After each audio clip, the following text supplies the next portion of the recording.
Buckle up, boys. Time to go to work.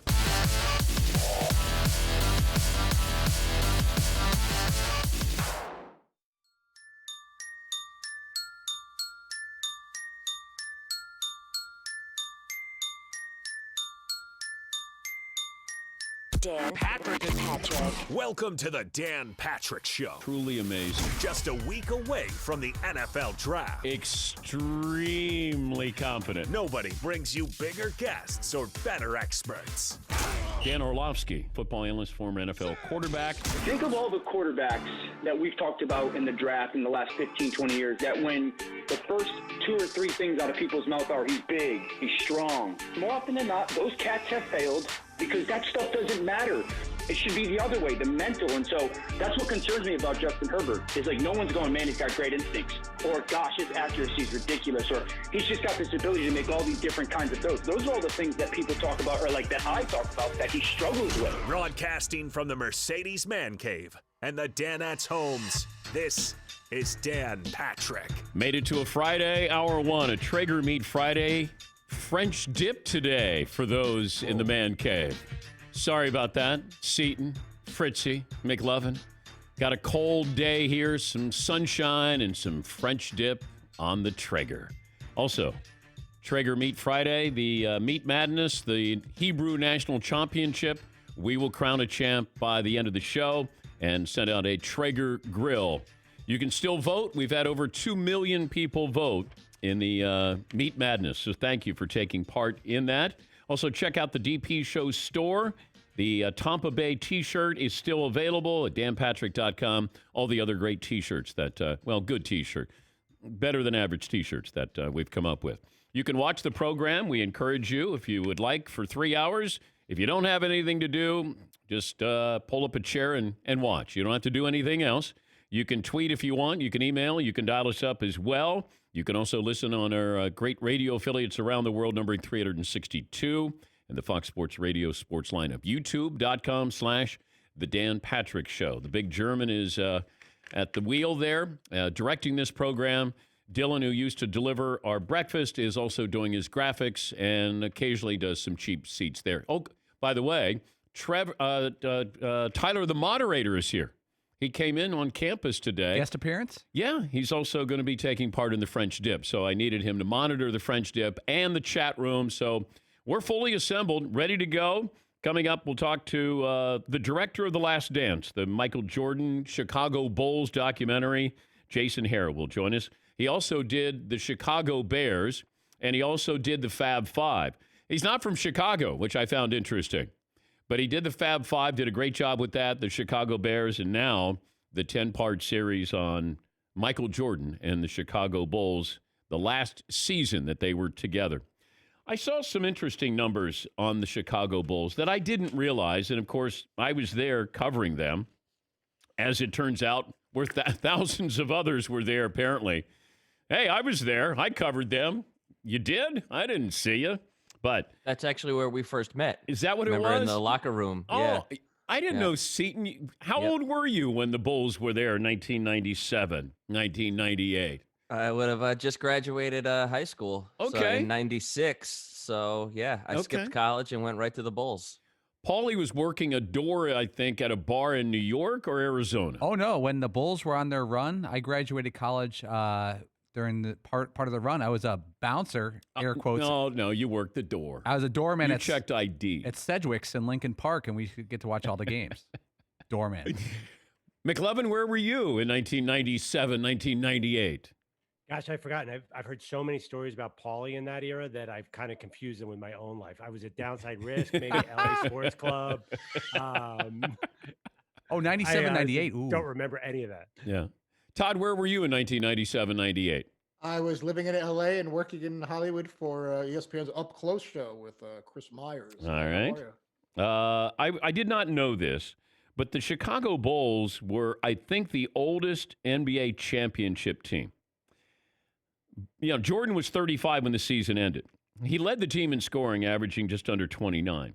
Only one NBA champ has ever had an older leading scorer, and that was Kareem Abdul-Jabbar in 1984-85 when he was 37. this is how old the 1997-98 Bulls were. Oldest title-winning team.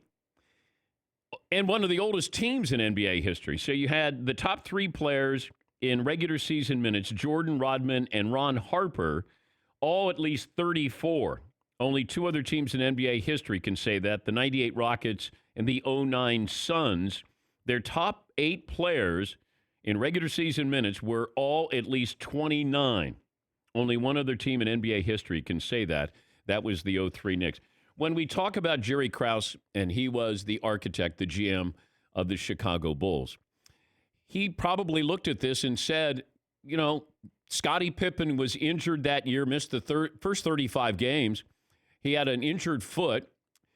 But you started to look at this team and say, are they fragile? How long can Rodman hold on? Michael with all of that playoff mileage on him, and he's going to be 35. And maybe they looked at this and said, we could roll the dice, but we're going to blow this up. That's why it's the last dance.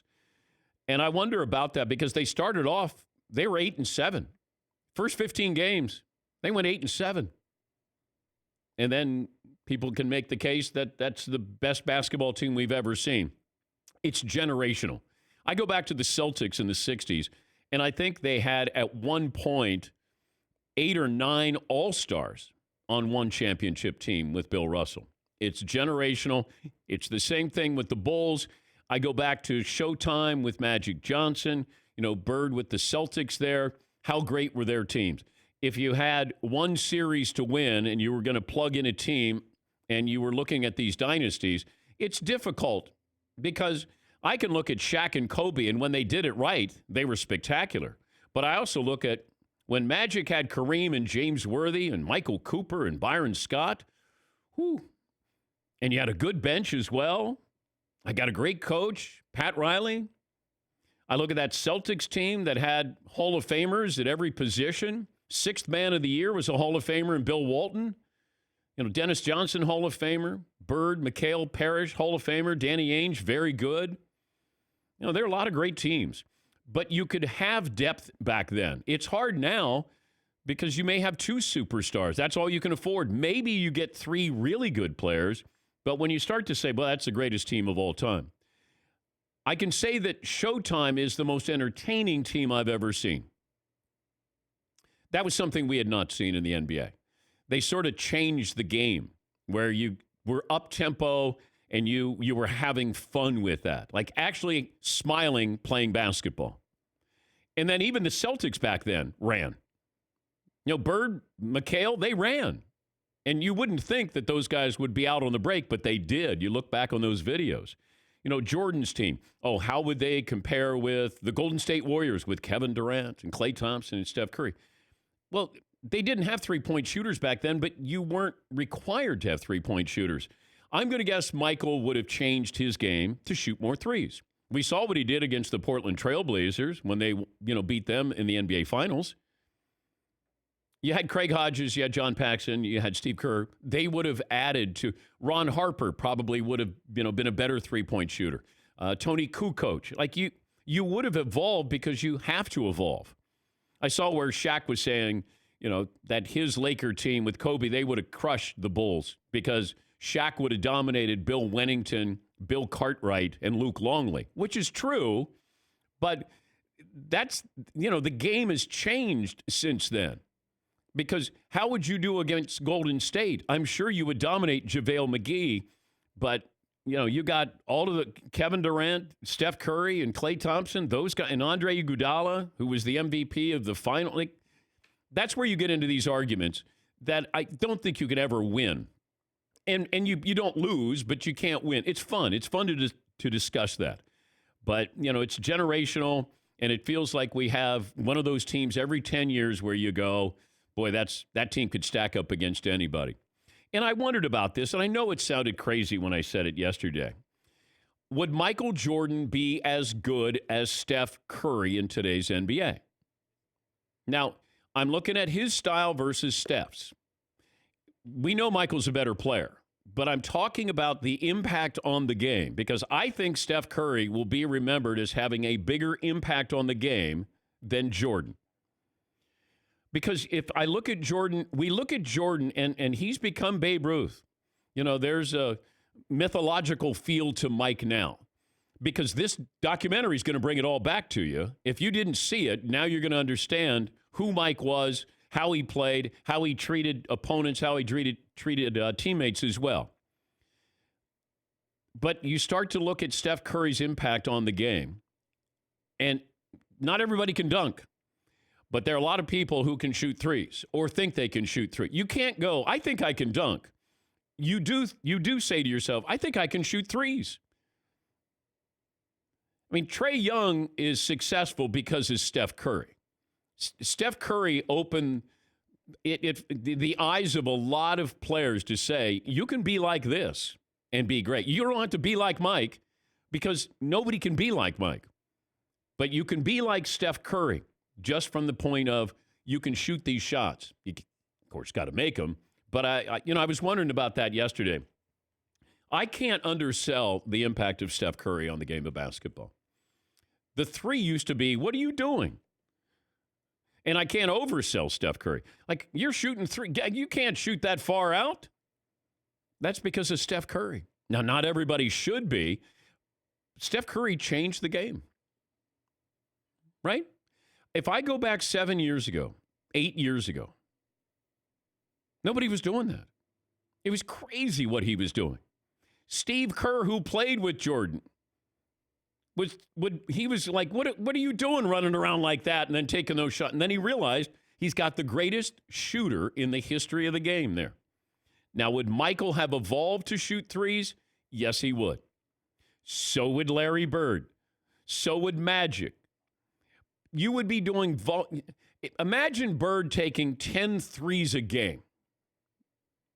All right?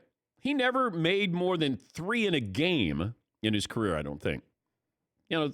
If I said Bird shooting 10, if Magic all of a sudden, is hit at his height, he could take you inside, but he could also, you got to guard him at the three-point line as well. And he developed a legitimate set shot there from three-point range.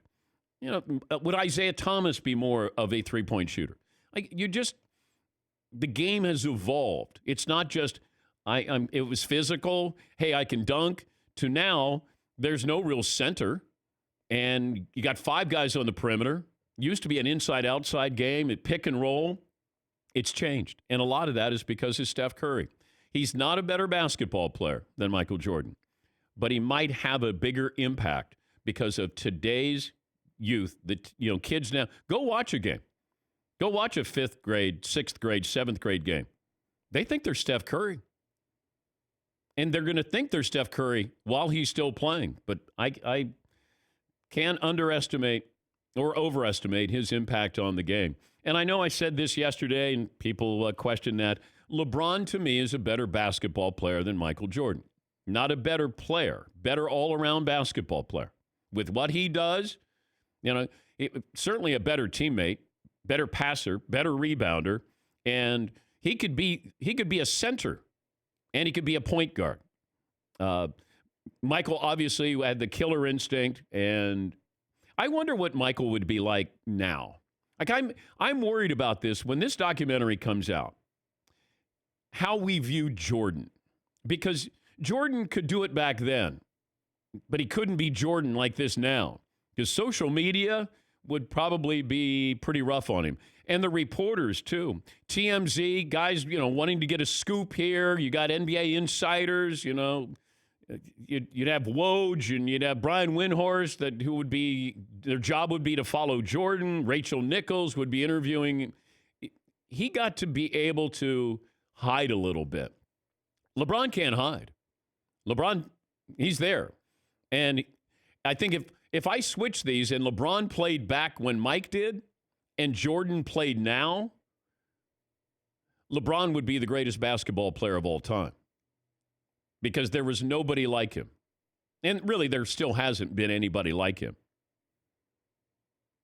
But I'm curious how people react to this documentary with Jordan, where they go, that guy was a jerk. And, Jordan was on Good Morning America. I was kind of surprised that he went on. It feels like he's trying to soften his image a little bit before this comes out. And it's okay to be who you were. That's who Kobe was. You know, Bird didn't like you. He was rough on his teammates. That's just who you were and how you played back then. You don't have to apologize. We didn't get to see this. Even the Steve Kerr where he punches his teammate story. That, came out and people were like, wait, what happened?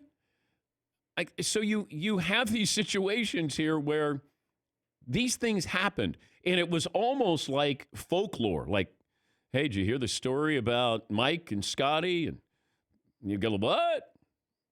Like it was just word of mouth. And that's what I'm curious how the PC police are going to react to Michael Jordan. Oh, that language. All I know is he got his players to play. All I know is when he went to a finals, he won. All I know is when you needed something big, he came up big. I can't argue with any of that. You start to judge players by personality, then it gets dangerous. Because if I said, hey, you know what LeBron did? He punched one of his teammates during practice. Hey, you know what LeBron did? He went to Atlantic City. He was gambling for a playoff game. Like, if I told you, look at what LeBron is doing, you would kill him on social media. With Michael, somehow we go. It's like when we look at mobsters. When you watch a documentary on mobsters, it's amazing how we go, God, I hope they get away with this. Man, I know he's a bad guy. Suddenly I care about Bugsy Siegel here. But with Michael, I think we've sort of said we love the end product here. We love what that is. And it's the last dynasty where we actually were rooting for them. Everybody was. Unless they were facing your team. And even then, I remember being in Atlanta, going to a game, the Hawks against the Bulls, and 90% of that crowd was there to see the Chicago Bulls. Against their team, it felt like. Golden State, we got tired of that dynasty. It's because of social media. If the Bulls played now, be like, oh, Rodman up to his antics again. Oh, Pippen, he doesn't want to go in the game. Michael, gambling, whatever else he's doing off the... Like, we would have chewed that up and spit it out. Like, how long did it take before we got tired of Golden State? 3 years? When Durant got there, we're like, we're done with this. The Patriots, a dynasty of sorts. People got tired of that quickly. They're not beloved, admired, not beloved. The Bulls are beloved. They're like a boy band. But there's a lot of pressure on this director to make this pay off. It's 10 hours of this. And I want to know, and maybe the director will tell me, did they have to convince Jordan to do this? Because I'm wondering if he was first or last. And knowing Mike, he's a control freak. I'm sure he had his hands all over this and saying, hey, I'll do this, but this is how I want it done. All right, McLovin, you got a poll question? This program brought to you by LegalZoom. They've made it easy to set up the right estate plan without leaving your home, taking care of your family today with the right estate plan at LegalZoom.com. I have one, but you're not going to like it. Okay. Well, then, what was the best? Why don't we wait? What was the best team? Wait, let's wait then. If I'm not going to like it. Well, you said specifically, don't bring this debate up, but I have to. I want to put it out there. I'll save it. Okay. But everybody in sports bars argues this very topic about NBA teams. Okay. Do you want to hear it? Yeah. From 1980 to 2000, who is the best team? Is somebody backing up over you with what this question is going to be? I hear a truck backing up. Yeah, I have a new mic, and I notice it's picking up the sound in Brooklyn. This seems like it could be a problem. Okay. I'm going to blame the IT guy or Mario. All right, here we go. So who is a better team, Lakers, Celtics, or Bulls? I don't know if you can. I don't think there's a wrong answer. I mean, the Pistons were a wonderful team. Nobody liked them, but boy, they were a great team. This Golden State team with Durant, Curry, and Klay Thompson. So I had three of the. I have the greatest shooter of all time. Klay Thompson's in the conversation of top 10 of all time, And Durant is in the top 5 of one of the greatest scorers of all time. I got firepower there. So do I put them in there as well? I got a stat for you. I'll take a break. It has to do with the Bulls in 1997, 98, and Steph Curry. That I think will surprise you a little bit. All right, we'll take a break here. We'll come back. Phone calls are welcome. Also, these high school players who are now going to Australia, now you got the number 1 player in high school, a kid out of Fresno, and he's going to the G League. I didn't even know this program existed. But is this the new norm of what you're going to have with some of these kids? R.J. Hampton went over to Australia. LaMelo Ball went over there. Those guys are all, LaMelo might be the number 1 pick overall. Jalen Green out of Fresno, the number 1 player going into college, but he's not going to college. We'll talk about that. Pat Forde will join us coming up to talk about this. And also, are we going to expand from 4 playoff teams to maybe 16 in college football? So a lot to get to. Phone calls are welcome here. Just getting wound up. It's 20 after the hour here on the Dan Patrick Show. Wood-fired grill. Traeger. The Swiss Army knife of grills, because I have 6-in-1 versatility. You can roast and braise, bake. You can do all these different things. The best thing about cooking on a Traeger is it's easy. If you want to do meat, we got the French dip today, veggies, desserts, breads, even cocktails. Chad from Traeger cooked me a cocktail at the Christmas party. I went, "You cooked that on the Traeger?" He said, "Yep. Can do everything." The recipe of the week, barbecue chicken wings 3 ways, and you're going to love them. But there's so many recipes. You can download all these recipes. From April 17th until April 26th, when you buy select Traeger grills, they'll throw in a grill cover and 2 bags of pellets, and we'll do that for free. That's a value of $117. It's more than just amazing on that deal. It's their way of saying, welcome to the Traegerhood. Head to TraegerGrills.com/DP Show. TraegerGrills.com/DP Show, or a participating dealer to get yours today.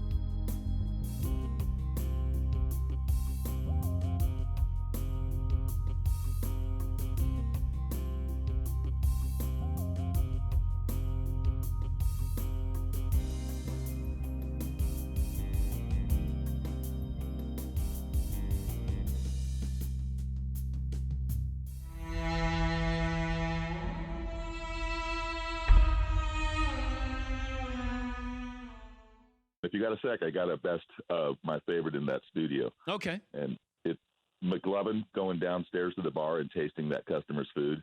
That was, that's a jaw-dropping moment just on TV. That was all time. Thank you, Jeff.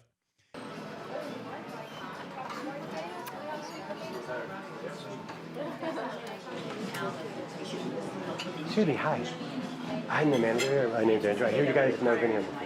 Yeah. I just want to check and make sure everything is okay. I mean, I've never been here before. Yeah, Oh, really? it's amazing. I've been, but I've never done lobster roll yet. It looks amazing. Yeah. Shrimp is awesome too. I'm gonna grab one of these. Awesome. Enjoy your meal. If you guys know anything, let me know. Okay.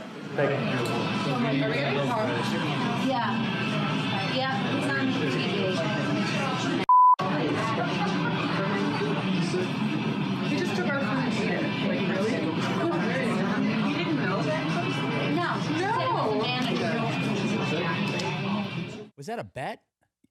He lost a bet. I think that was a wheel of punishment. I think it was a wheel of punishment. That was the worst. Okay. And I came up with this idea of McLovin going down, and there's a restaurant underneath us, and that he would go in and he would be dressed as if he worked at the restaurant, 7 Seas restaurant, and he would just walk over and say hello to somebody, and then he would act as the manager and want to know how your lunch is, and then he would grab a piece of food off of the woman's plate, and he grabbed a French fry, I believe, and It took a little while to let the women know that, hey, it was just a joke. We had a hidden camera in there, and I thought McLovin, somebody was going to get punched. Slap. Yes. Yeah, Paul. Seton and I are at the table right across the aisle, and we had our phone out to tape it. And the tension in the room was out of hand. You could feel it. And McLovin sauntered in as if he was the manager. And Andrew has like a nice sweater on and pants and glasses. Yeah. And he has his hands together like a manager. How was your lunches today, ladies? And they're like, oh, it's great. You've been here before? Oh, we've been here many times. We always come here. Great. Thank you, blah, blah, blah. And it's going very well. And he casually reaches down and grabs a fry and takes it. And he goes, all right, have a good day. And he continued on his way to go to the back. Oh. And they froze for about 8 seconds. And she goes, did that really effing happen? He took the fry, dunked it in her ketchup, and then said, kept talking and then walked off eating it. It was unbelievable. Oh. And like an hour later, I forget, I think we went downstairs to grab a package or something, and those women were just leaving, and they were still talking about it. It was just brutal. Yes, McLovin. How did we had their audio after I left. I don't know how we pulled that off, but we heard them basically curse me out. Yeah. The camera stayed on them. The hidden cameras were amazing because they really had the whole thing. Yeah, that was tough. We're showing it now on Audience Channel 239 and brlive.com. I mean, there's so many of these moments here. So many. It's been a wonderful 9 years in this man cave.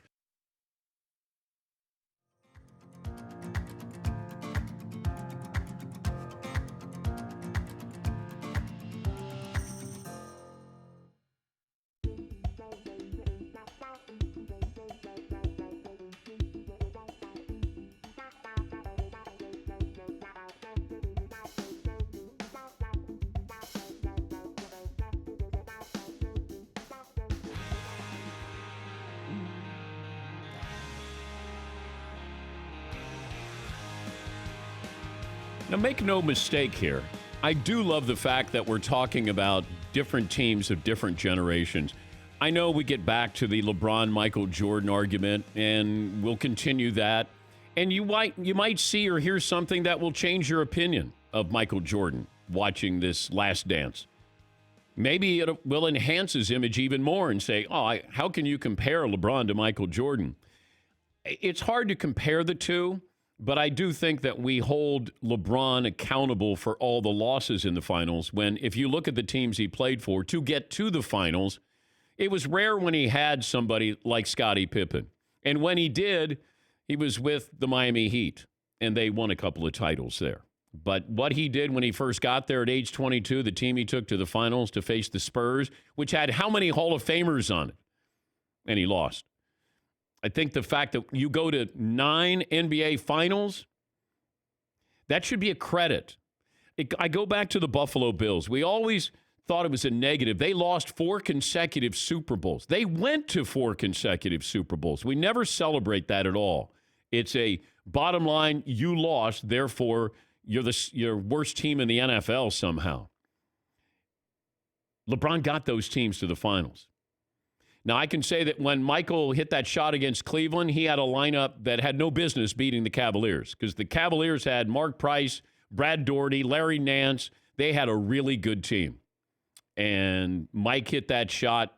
Even the writers for the Chicago Bulls, they didn't pick the Bulls to beat the Cavaliers. And normally you get the hometown discount, home court advantage with your writers. That's why Michael was shaking his fist when he hits the shot over Elo. He's shaking his fist at those writers to say, bleep you. That's when it started. That's when the I'm going to win and I'm going to be the greatest player of all time started. I mentioned I had a stat for you. In that final year together, the Bulls in 1997, 1998 made 311 three-pointers. Steph Curry individually has made at least that many in 3 different seasons. The game has changed. Let that sink in again. 1997-98, they made 311 three-pointers. Steph Curry has made at least that many in 3 different seasons. Yes! Start of the day! Start of the day! Start of the day! Start of the day!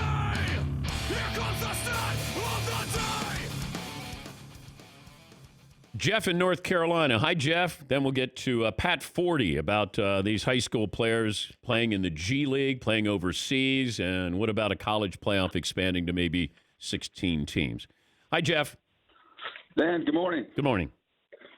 It seems to be a national narrative now that everybody keeps saying LeBron's a better basketball player, but I just don't see it. I mean, Michael, so much better defender, so much better shooter, so much better scorer.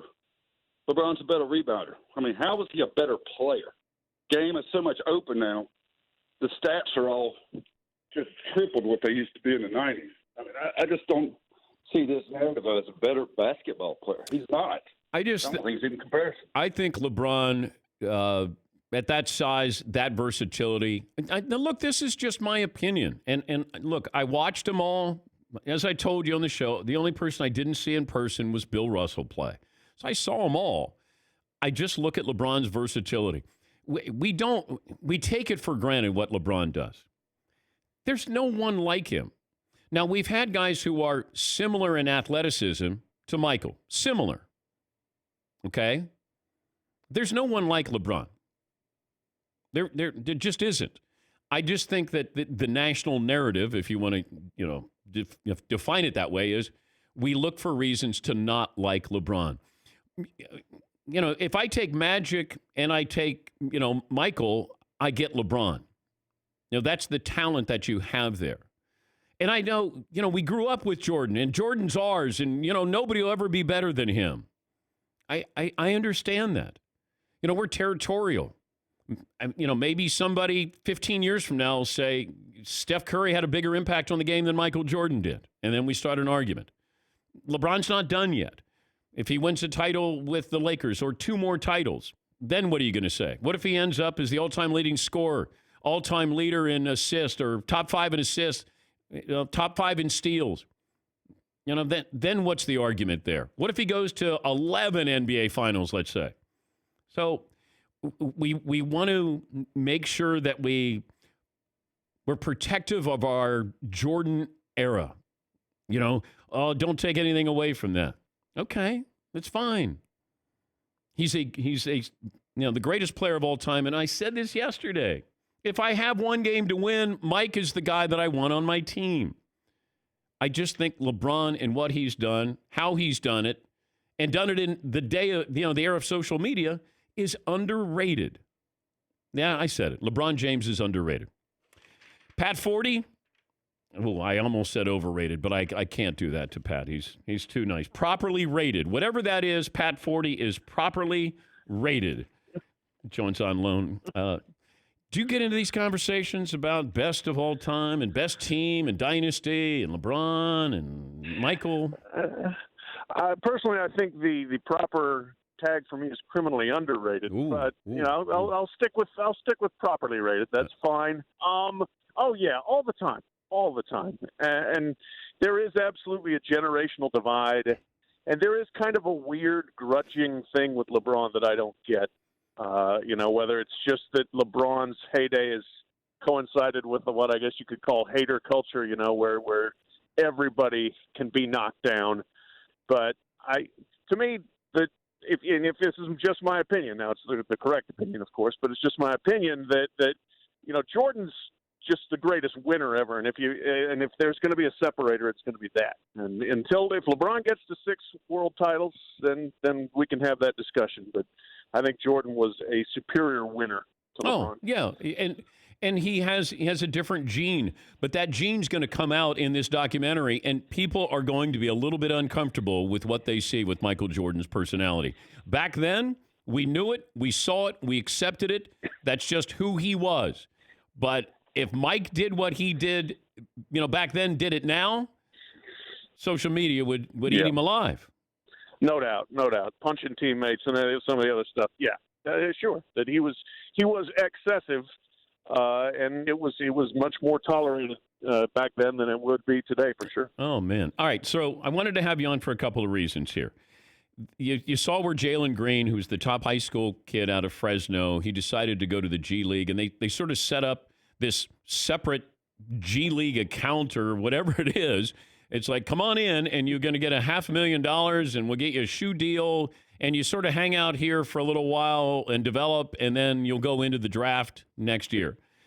What exactly is this program? It's like the commissioner's exempt list when he was, the NFL commissioner, where I didn't even know he had an exempt list. I didn't know the G League had this.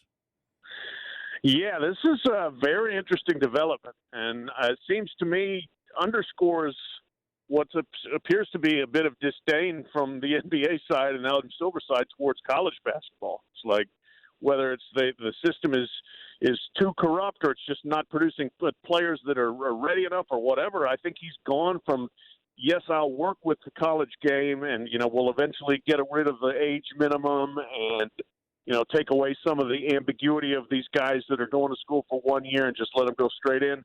Now it's like, we're just going to go raid the high school guys, and we don't care whether they come to you or not. And so to me, that's a very interesting development.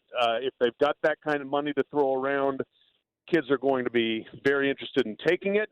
Now, it may not be for many of them, but still, if you're siphoning off those kind of kids, it definitely would have an impact on the college game. And, I wrote about this.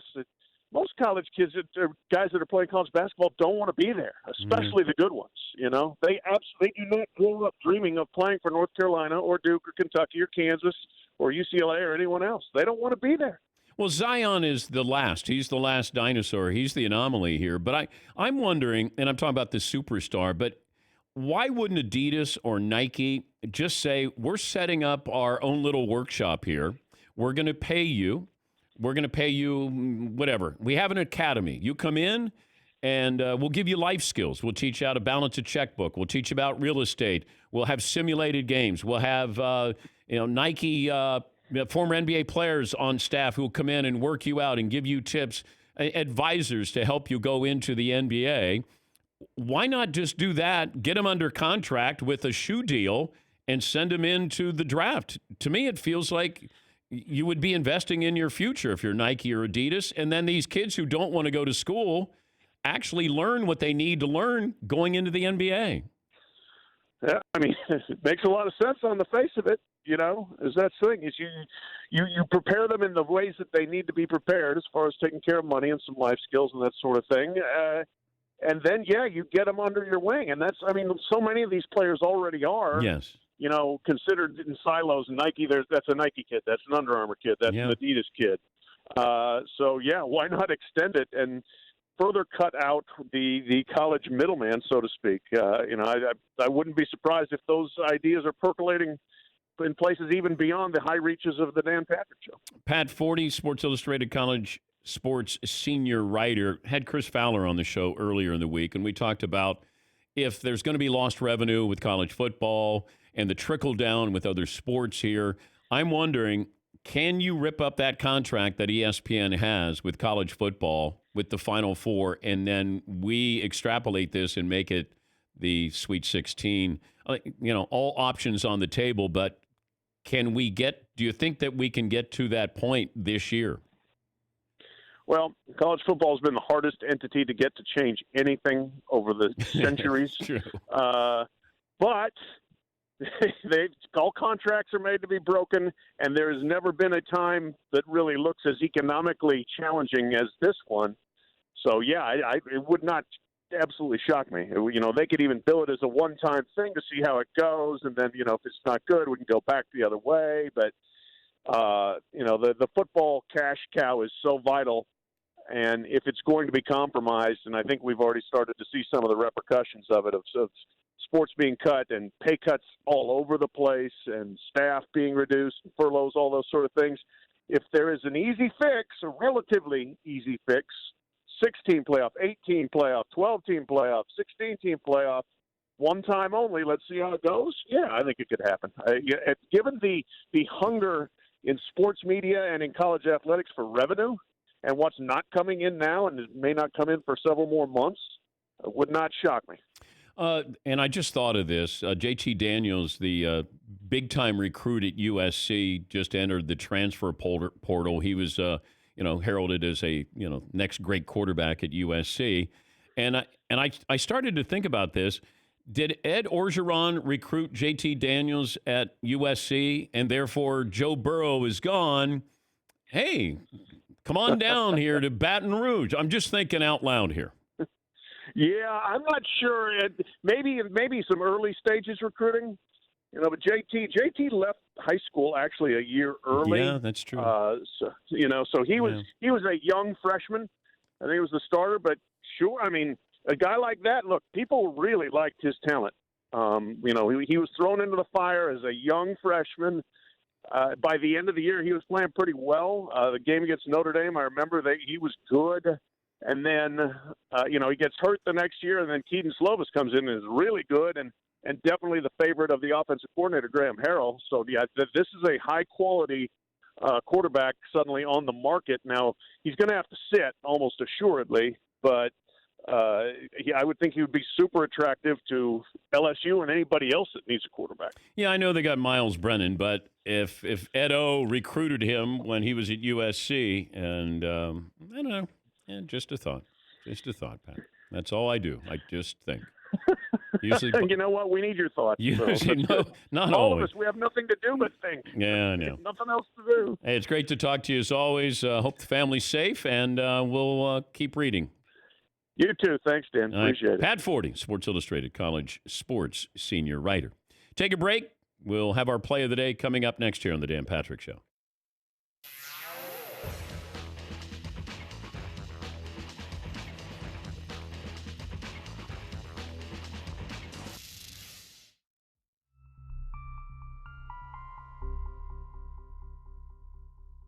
Gentlemen, the National Day calendar has been a little sparse lately, but I saw one yesterday that I kind of forgot. Yesterday was National Eggs Benedict Day. Now, I don't know if I speak for all of us, but I love Eggs Benedict. It's a treat. You don't have it every day. You have it maybe 3 or 4 times a year. You guys feel the same way? Yeah, it's almost like a dessert. That's how rich it is. It's fantastic. I love Eggs Benedict. Does anyone know the origin for Eggs Benedict? I did not know this, but now I know. Came from the Benedictine monks, actually. That back is in the absolutely incorrect, Steve. But, I would have bought that if you would have just told me that. I was trying to deliver it like I knew the answer. But... You sound like you knew what you're talking about. Yeah. Benedict Arnold involved in that? Absolutely not. No, it's the opposite. It's a good thing. In 1894, Lemuel Benedict, a Wall Street broker who was suffering from a hangover, ordered some butter, toast, crisp bacon, 2 poached eggs, and hollandaise sauce. This is from the New Yorker magazine. It's pretty serious. He was at the Waldorf Astoria Hotel in New York. The legendary chef at the Waldorf, Oscar Tchersky, was so impressed by this concoction that he tweaked it a little bit and put it on his breakfast and luncheon menus, substituting Canadian bacon for crisp bacon and a toasted English muffin for toasted bread. See, this is a kind of infamy I would like. I would like to be named after a food or have a food named after me, I should say. Like Lemuel Benedict, he's going wire to wire, right? This isn't going away. But don't you want it to be Benedict's Eggs as opposed to Eggs Benedict? I don't know. He's in the conversation. Yeah. Like 100 years from now, someone's going to order Eggs Benedict. Because it sounds like if it's Eggs Benedict, it sounds like, well, how did you cook those? Oh, you have to Benedict them. Yeah. Oh, like it's some type of style of cooking or something. As opposed to they're Benedict's eggs. Yeah. So historically, he got Benedict over. Yeah. Wow. Oh, wow. whoa. Wow. Exactly. Yoke's on you, Todd. You're the toddler. Yeah. Got nothing for that. No comeback.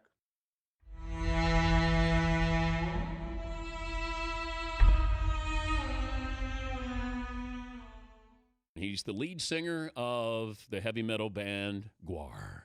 He's odorous. Back in the green room, getting ready to go. Putting on war paint. He will come out, and we'll talk to him for a little bit. He's going to sit in McLovin's chair. He would like to be a Danette for a day. I was hoping it would be Brooklyn Decker or Chrissy Teigen or Kate Upton. Nope. We got the lead singer of GWAR. Come on in, man. Come check out the man cave, dude. Oh, man. Yeah. So, I'm sure you've seen we got... Can you get in? Can you fit? You get a little hand. Never thought we'd have this issue. You got the hoop. You know the wall of morale right there. Pretty sweet.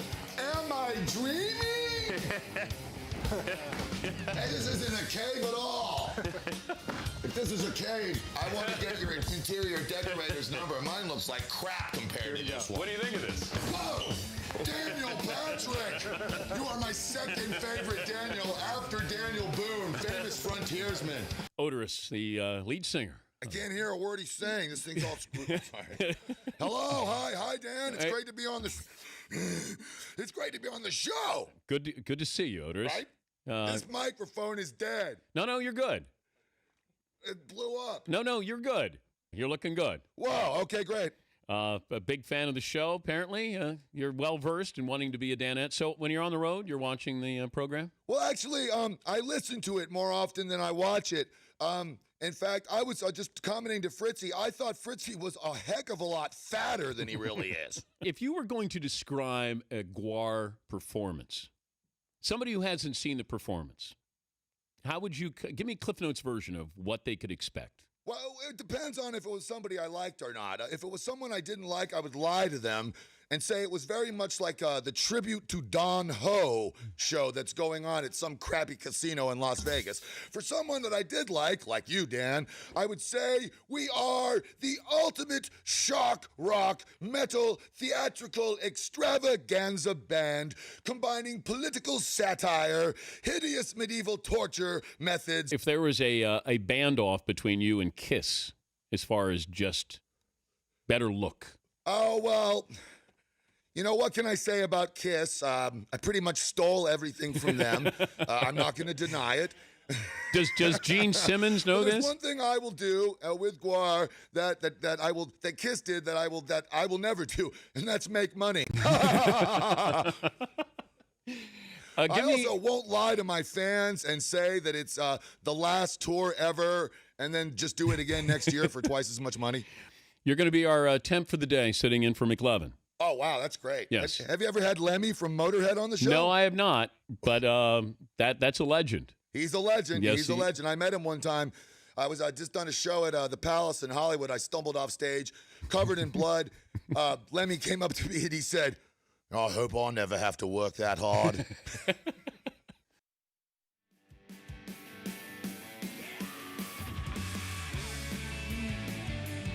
Oh, my God. The play of the day. Runner left side, got it! I'm going to play it and play it. This is the play of the day. Check this out.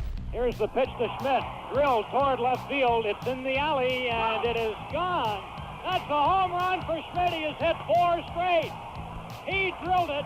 It was not his hardest hit of the day, but he's got his 4th consecutive home run. On this date, 1976 at Wrigley, final score 18-16, Cubs against the Phillies. Mike Schmidt became the 10th player ever to hit 4 homers in a game. Today, 18 players have done it. Little Hall & Oates there, Philadelphia's own. That's courtesy of the Phillies radio network. I don't know if Mike Schmidt is the only guy who's ever homered off 2 brothers in the same game. I think he hit a home run off Rick Russell, maybe 2 off Rick Russell, and then Rick's brother Paul came in, and I think he hit his final home run off Paul Russell.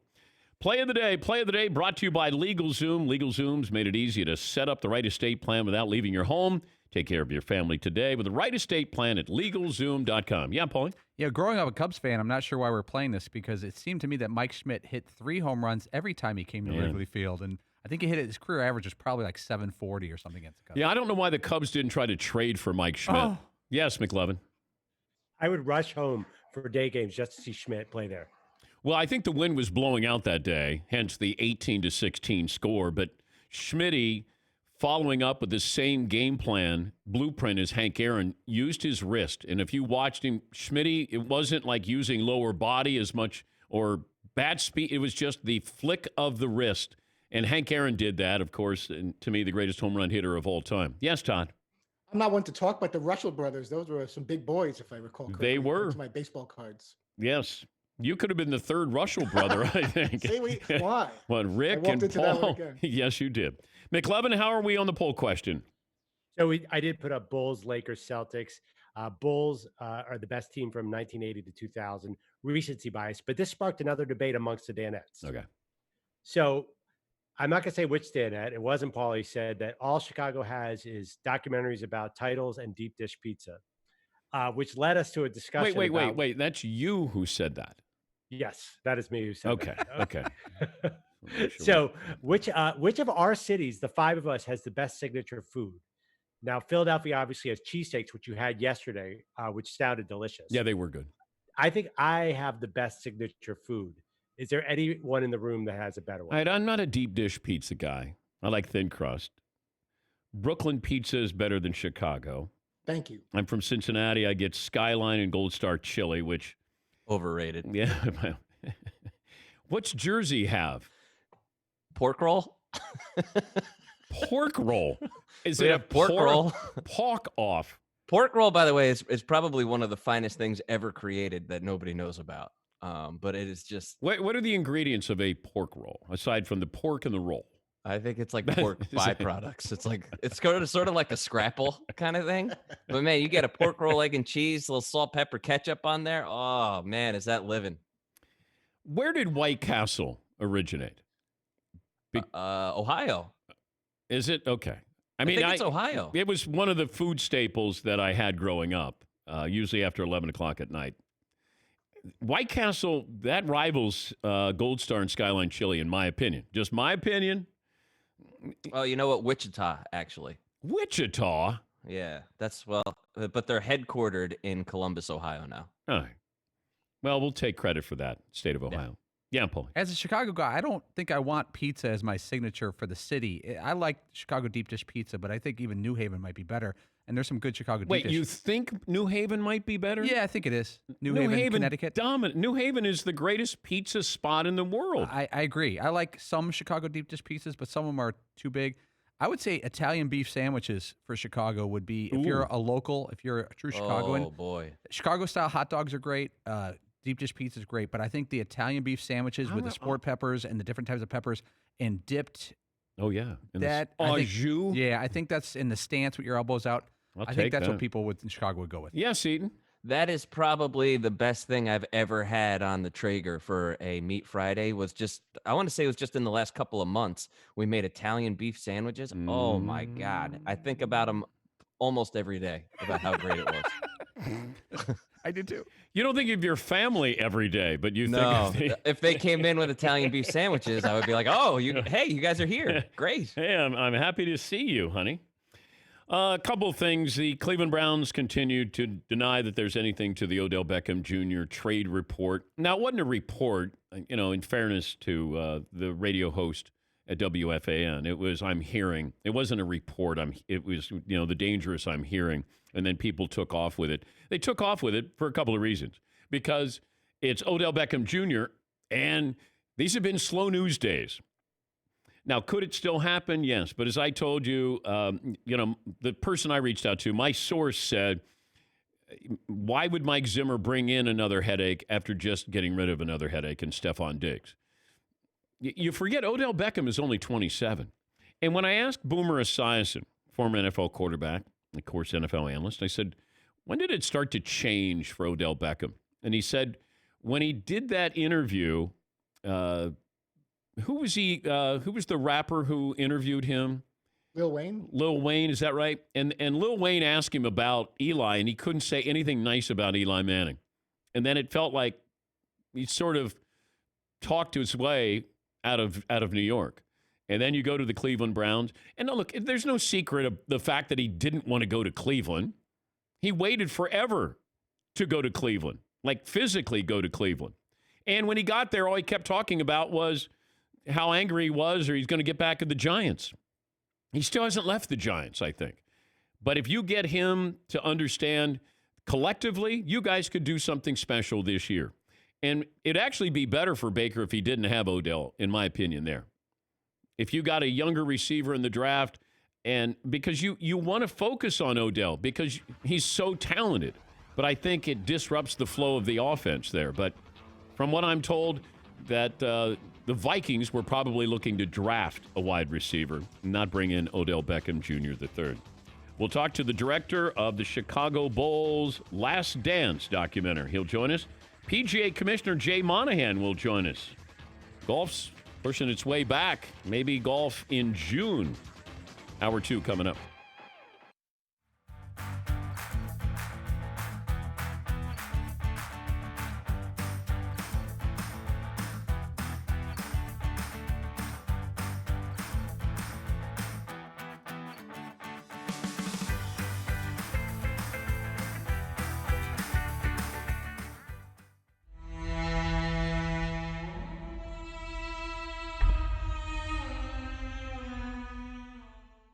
Now, I had Will Ferrell record a song for me. It's called Stat of the Day. Now, oh yeah. Okay. Now I'm gonna play it for you, and if it's something hits you and you feel like maybe you want to do a stat of the day for us, this is how Will Ferrell sounded when he did it. Stat of the day, stat of the day, stat of the day, stat of the day. Here comes that what? Stat of the day. What do you think? Oh, well, Will Ferrell is fine. And he's, Whoa, you got your guitar. Whoa, I can hear it. All righty. I love it. All right. I'm going to have to put you on speakerphone now. Hold on. Here we go. Let me give a formal introduction here. Okay. All right, here you go. She's a Grammy, Oscar-winning singer, songwriter, 25th anniversary of her iconic Yes I Am album, Chiefs fan, thinks Lambeau is yummy, and here to offer us a stat of the day is the great Melissa Etheridge.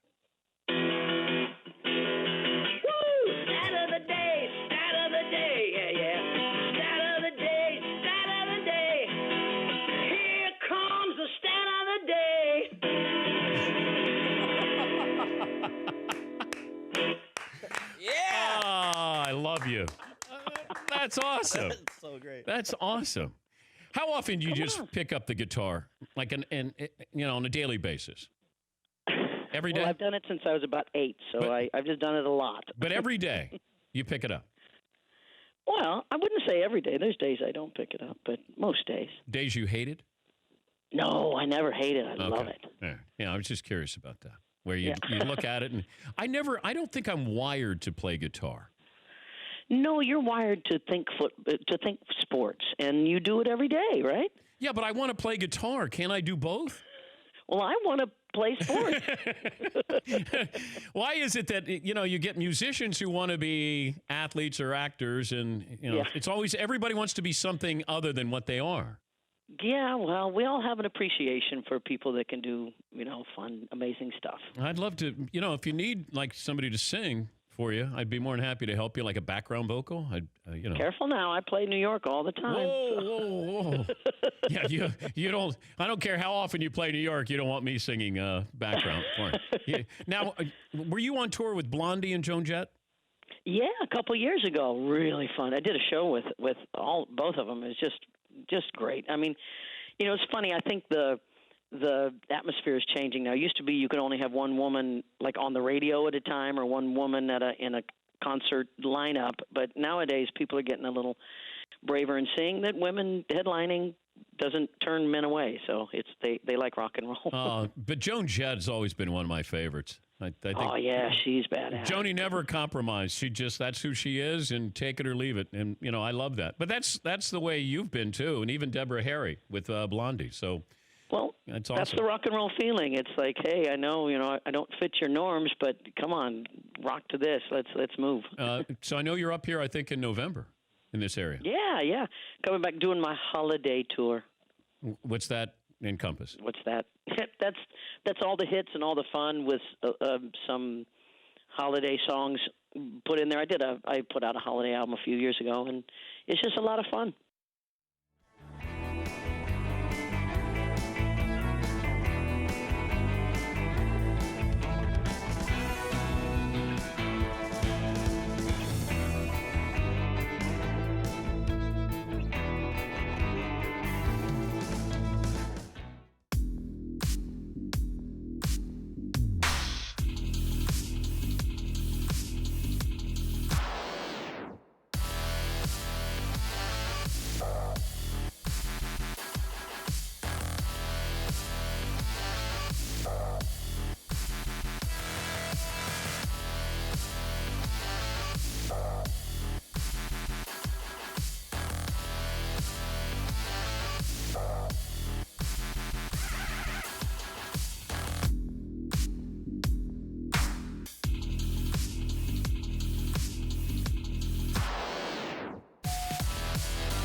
Buckle up, boys. Time to go to work.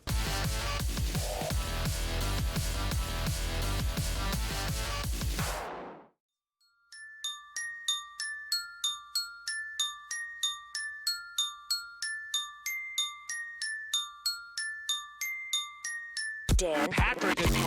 Welcome to the Dan Patrick Show. Truly amazing. Just a week away from the NFL Draft. Extremely confident. Nobody brings you bigger guests or better experts. Dan Orlovsky, football analyst, former NFL quarterback. Think of all the quarterbacks that we've talked about in the draft in the last 15, 20 years that when the first 2 or 3 things out of people's mouth are he's big, he's strong. More often than not, those cats have failed because that stuff doesn't matter. It should be the other way, the mental. And so that's what concerns me about Justin Herbert. Is like no one's going, man, he's got great instincts. Or, gosh, his accuracy is ridiculous. Or he's just got this ability to make all these different kinds of throws. Those are all the things that people talk about, or like that I talk about, that he struggles with. Broadcasting from the Mercedes Man Cave and the Danettes homes, this is Dan Patrick. Hour 2 on this Friday, a Traeger Meat Friday. We're serving up French dip on the Traeger Grill. Also, Meat Friday, the Meat Madness, the Final Fork, the Hebrew National Championship will be decided today. Got about an hour and a half before we crown our champion, and our champion will receive a Traeger Grill. Paulie and I in the man cave, Fritzy, McLovin, and Seaton at their respective homes. And wherever you are, glad you're part of the program. If you'd like to watch, you can on youtube.com/The Dan Patrick Show. And you can listen on our great radio affiliates around the country, numbering 362. College sports is changing rapidly. The decision to allow players to market their own image, that was a big step forward. Remember that? That seems like that was a long time ago. But a new development has arisen that could have bigger implications for college basketball. Jalen Green is the #1 recruit in the country. Instead of announcing where he was going to go to college, he announced that he's going to join the NBA's G League. High school players are going overseas. The NBA Developmental League is willing to pay real money here. He can make $500,000. He could also get a shoe deal here. And he was projected to be the #1 pick in the 2021 draft. And at some point soon, players will be able to jump from high school to the NBA. But for now, Green's path could become a popular one. And look, college basketball will survive. You just won't have those top-end, top-tier marquee stars in there for 1 year. You know, Zion Williamson, let's say, if he came along in a couple of years, would go right out of high school to the pros. You're still going to have good college basketball players. You may not have the superstars. Zion could be the last of a long line of great players who came in and were one and done. R.J. Hampton and LaMelo Ball, they went over to Australia. And, Ball could be, he'll be a top 5 pick. There are options there. I still don't understand why, Adidas, all the shoe companies, Nike, I would just have an academy. And, let's just cut out the nonsense. Let's, full transparency and just say, hey, just come in. We're going to develop you as a basketball player and as a person. You're going to understand a checkbook. You're going to understand real estate. You're going to understand investments. You're going to understand, a variety of things that will help you go from high school or 1 year in the G League or an academy to the NBA.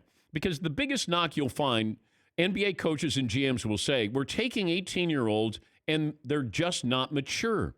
So you're babysitting. Not everybody is KG. Not everybody's Kobe. Not everybody's LeBron. And that concerns them is you have these players.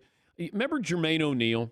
He was an 18-year-old drafted by the Blazers, and he sat for a couple of years. Then by the time he's ready to really provide, pay off, he's a Pacer. You babysat him for 3 years, then all of a sudden the Pacers get him, and he becomes an all-star. That's a big concern for these teams. I may get you from 18 to 21 or 22, and then I lose you when you start to become a man here. I also wonder about this. This Bulls documentary, we'll talk to the director of the Last Dance coming up a little bit. Michael Jordan today in high school would not be a surprise. Michael Jordan would be known. Michael Jordan was Mike Jordan until he hit the jumper to win the national championship. That's when he became Michael Jordan.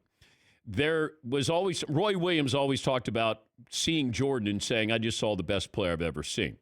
And, Roy's probably in the minority, but Roy saw him and recruited him to North Carolina. But Michael wouldn't be a secret here. we would know about him, just like Zion Williamson. He would be a YouTube sensation there, and it would be a little bit different. Because when you watch, and I watched those games, obviously, with North Carolina, they had Sam Perkins and James Worthy were first-round draft picks. I mean, they had a star-studded team. And Michael always had that wow moment. I always thought Worthy was a better player. At least one year, I thought James was a better player than Mike. And then you could see where Mike got confidence.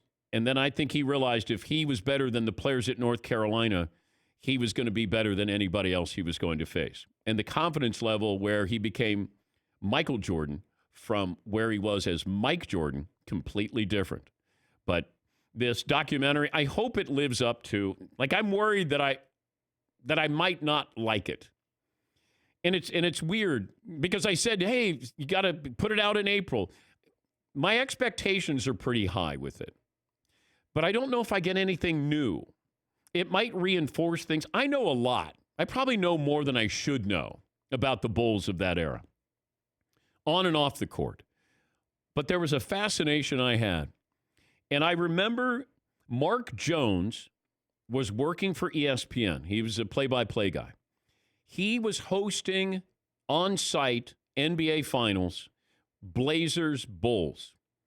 And I saw him interviewing Michael Jordan after a couple of those games. And I went to management, and I said, I am going to do that next year. Because for some reason, and yeah, you could probably say I bigfooted Mark Jones, but I didn't care.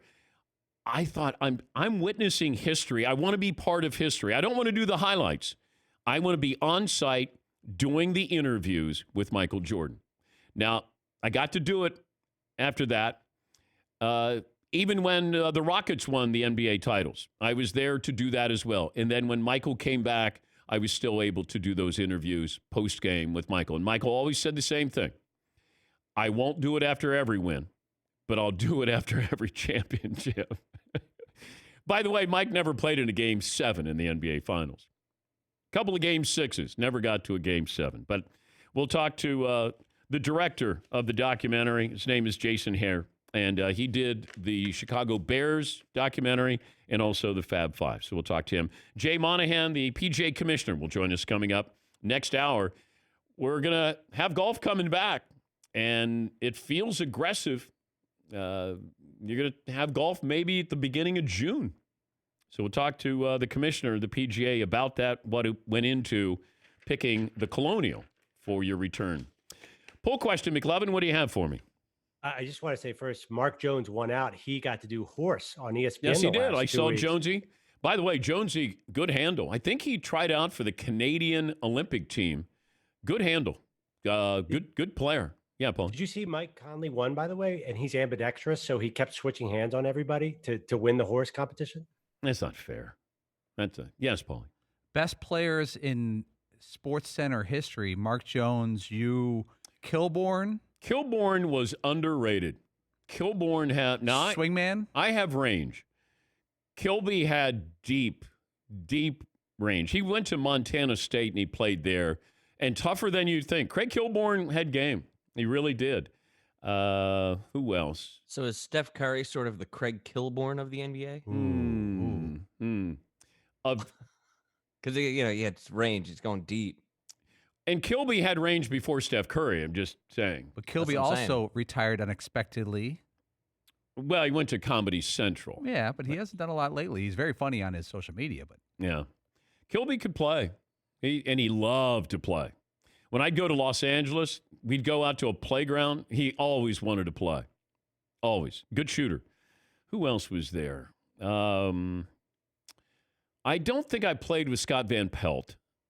John Butchergross had game. Butchie could play. Stuart Scott could not play. Chris McKendry? I don't think she could play. Oh. Robin Roberts could play. Robin Roberts had game. But yeah, we had some decent games there. But I'd always say, it'd be a new wave of SportsCenter anchors coming in, and I'm on the old man on the block. And they go, come on, we're going to go out. We're going to go to the Canton YMCA. And I go, no, been down this road. Somebody's going to want to D me up full court and the whole. No. We just want to get a sweat here. And I'll be damned. I go out there, and I remember Stuart Scott showed up and had everything Nike. He had goggles. He had sweatbands. He had Air Jordan jersey. Remember Spike Lee, Mars Blackman? That was Stuart. He dressed and Swagged out? Oh, my goodness. He thought for some reason if he wore Air Jordan, he could be Air Jordan. And Stuart picked me up full court. As soon as we start the game, and he's picking me up full court. And I look over to Jason Jackson, who is the sideline reporter for the Miami Heat. And he's on my team. I said, are you kidding me? Because I said, look, if we can just run up and down, I can shoot, not play any defense, then great. I'm good. Stewart's out there D'ing me up, forearm. Like he got forearm on my my hip. And I'm going, you got to be kidding me.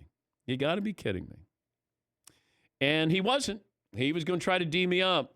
And, of course, I start to act like a jerk, as I've been known to on a basketball floor.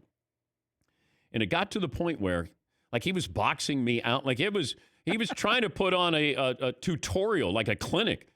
And it got to the point where I'm dribbling left-handed. I thought about this last night for some reason. Maybe it was because, Michael and Stuart were buddies, in this whole documentary coming out, and that Stuart would have been great in the documentary with Michael. I'm dribbling left-handed. I'm coming down the floor. I'm on the right side at the Canton YMCA. And that's a hotbed. Yes, it is. That's where the great ones go. It's like the Cage in New York City, like Rucker Park. And I said, where do you want me to score on you? I was so angry. Jawface? Oh, my God. I said, where do you want me to score on you? And to his credit, he didn't say anything because that would have made it even worse. But I just said, where do you want me to score on you? Stuart was a competitive dude. We were not a good combination. We were not. We competed when we did SportsCenter. Like we weren't good together.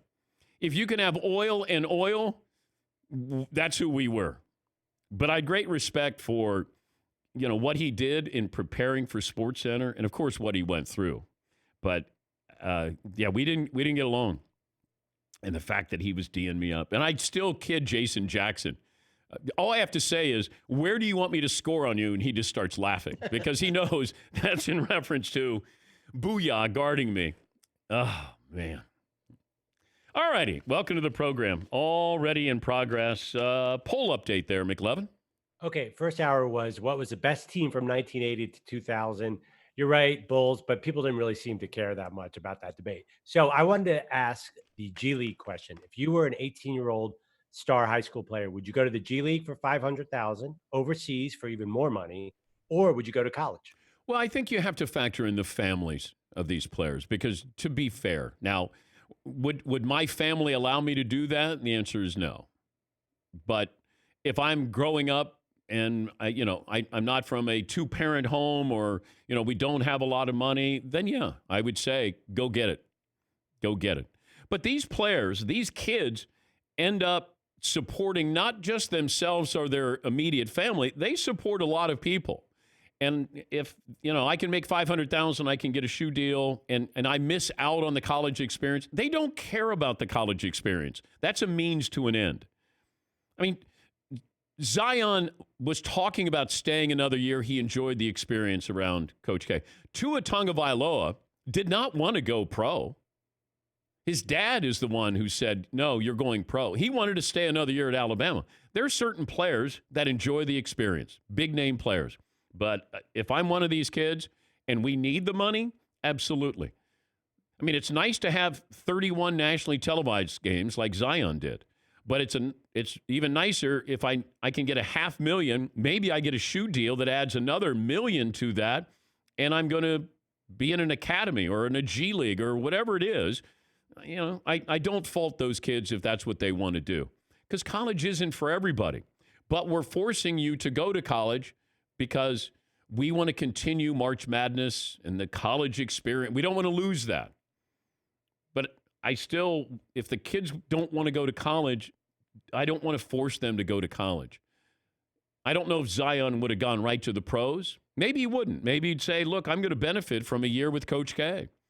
But how many of those coaches are there who you are really going to benefit from with 6 months. And that's all it is. 6 months, 7 months, and then you're done. Yeah, Paul. There's some colleges where you could have the entire experience. You could have the college experience, and they'll pay you a couple $100,000 to be there for 7 months. You could have everything. Now, that would be for me. Yes.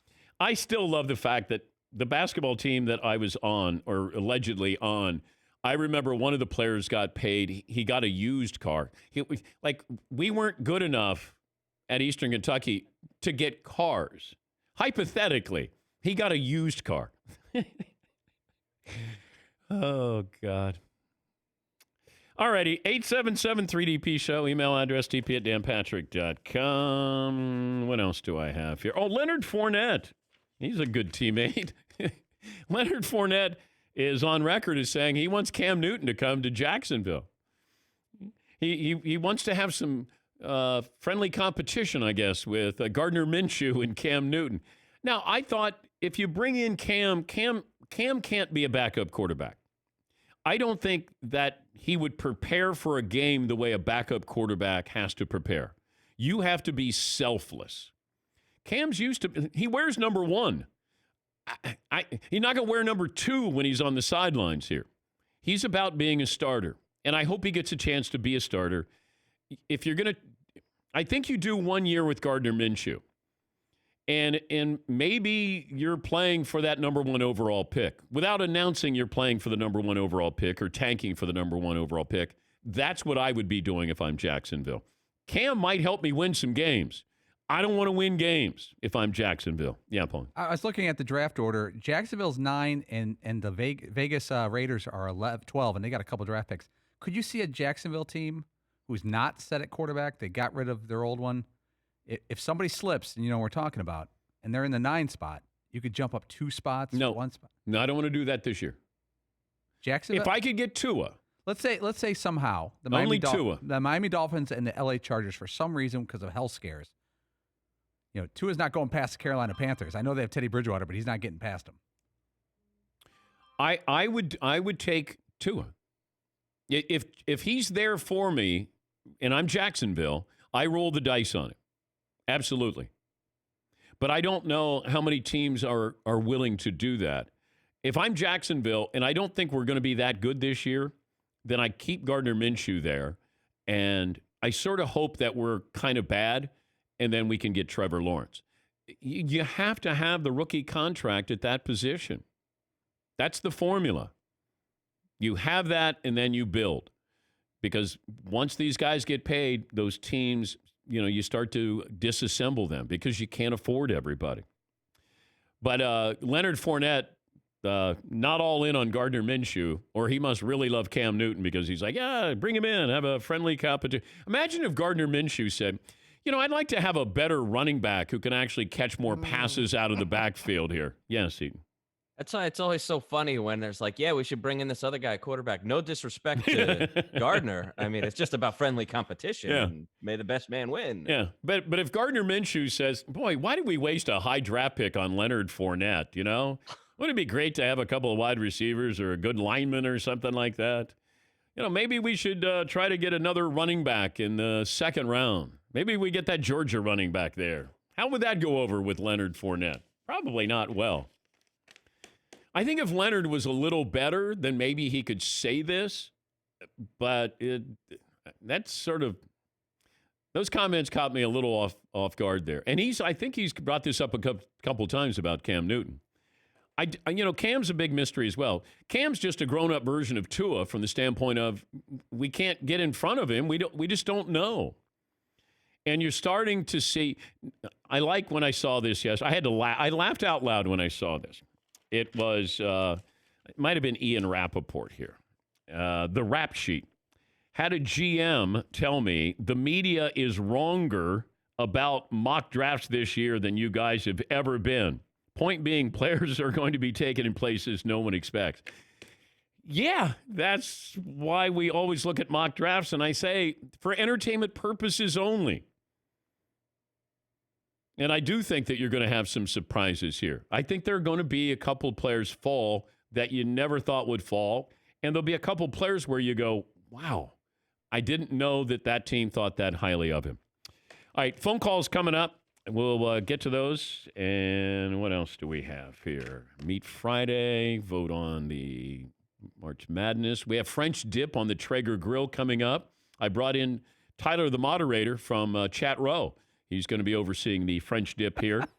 Yeah, it's good. Building a fire out there. Oh, he's out there now.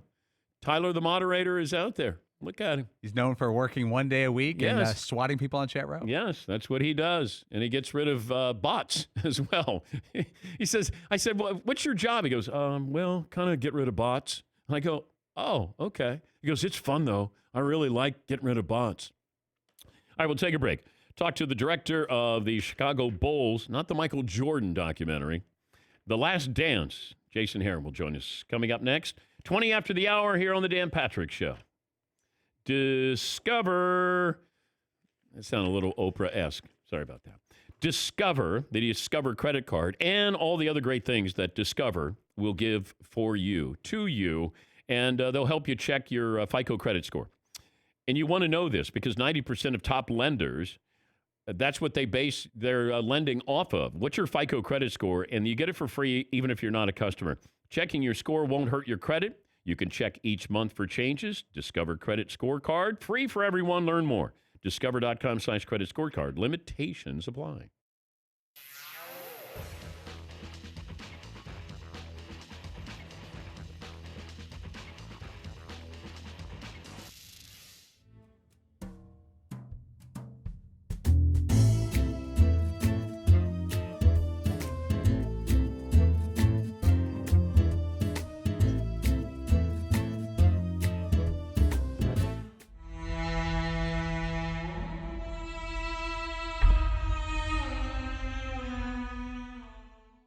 What do you think the wall of morale here? You, I love it. You know, I've as I said many times. Oh man, I hadn't seen that one before. Jeez. I mean, what is up with the latest cover of Sports Illustrated anyway? I mean, that is ridiculous. Wait, you're hitting Fritzy in the head with your wings there. I'm getting very close to getting an eye taken. Yeah. That's all right. I like the suit. How many of those do you have? I just pretty much make one or get my slaves to make them for me, and I just basically wear it until it rots off of my body. This one has got only about 2 tours on it, and I'll have you guys know that ever since the unfortunate incident on the Amos and Anthony show, we actually doused this thing in about 8 gallons of Febreze last night before it went in the costume box. Well, I thought that's where you got your name Odorous, because when I walked in there when you were getting dressed, I got to be honest, it smelled like a locker room. Yeah. We owe a lot to the National Hockey League and to NFL football.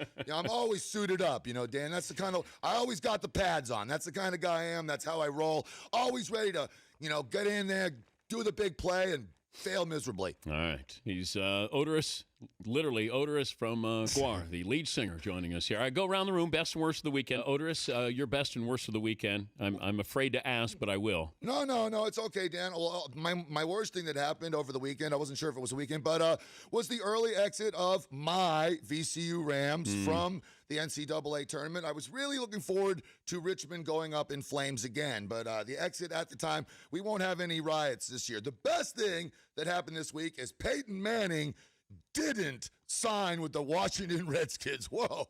Yeah, you're a Redskin fan, because though. Of the Redskins. That's good for Peyton Manning. Do some work over there, GWAR.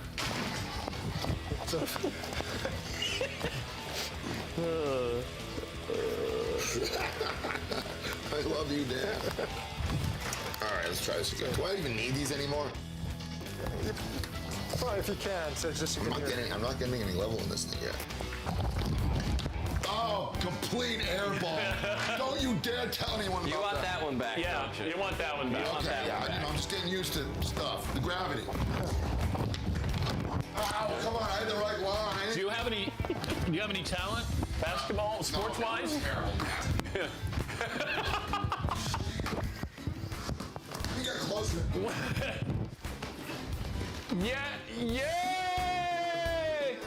Yay! We have the lead singer, Odorous, from GWAR. He will update the poll results. He's sitting in McLovin's seat. Judging from what he's got on underneath, do not stand up either, Odorous.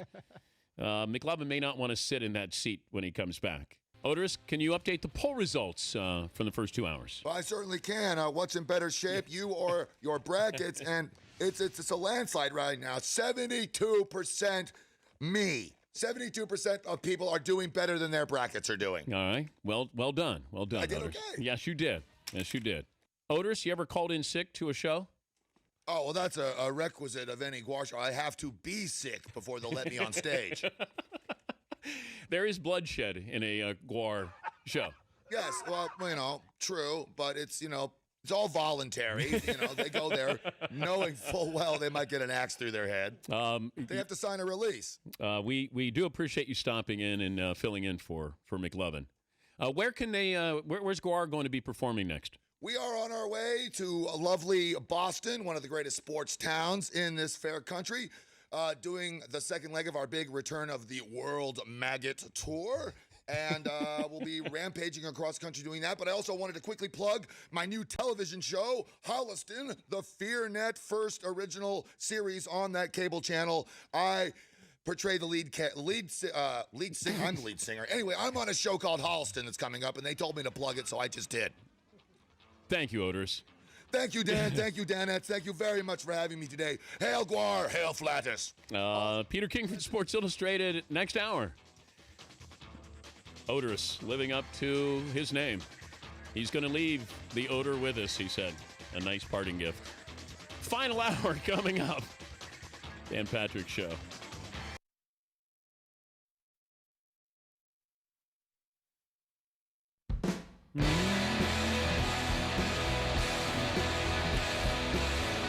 Dan Patrick Show brought to you by Mercedes-AMG. Be prepared for whatever comes your way. It's the all-new GT 4-door coupe. Life is a race.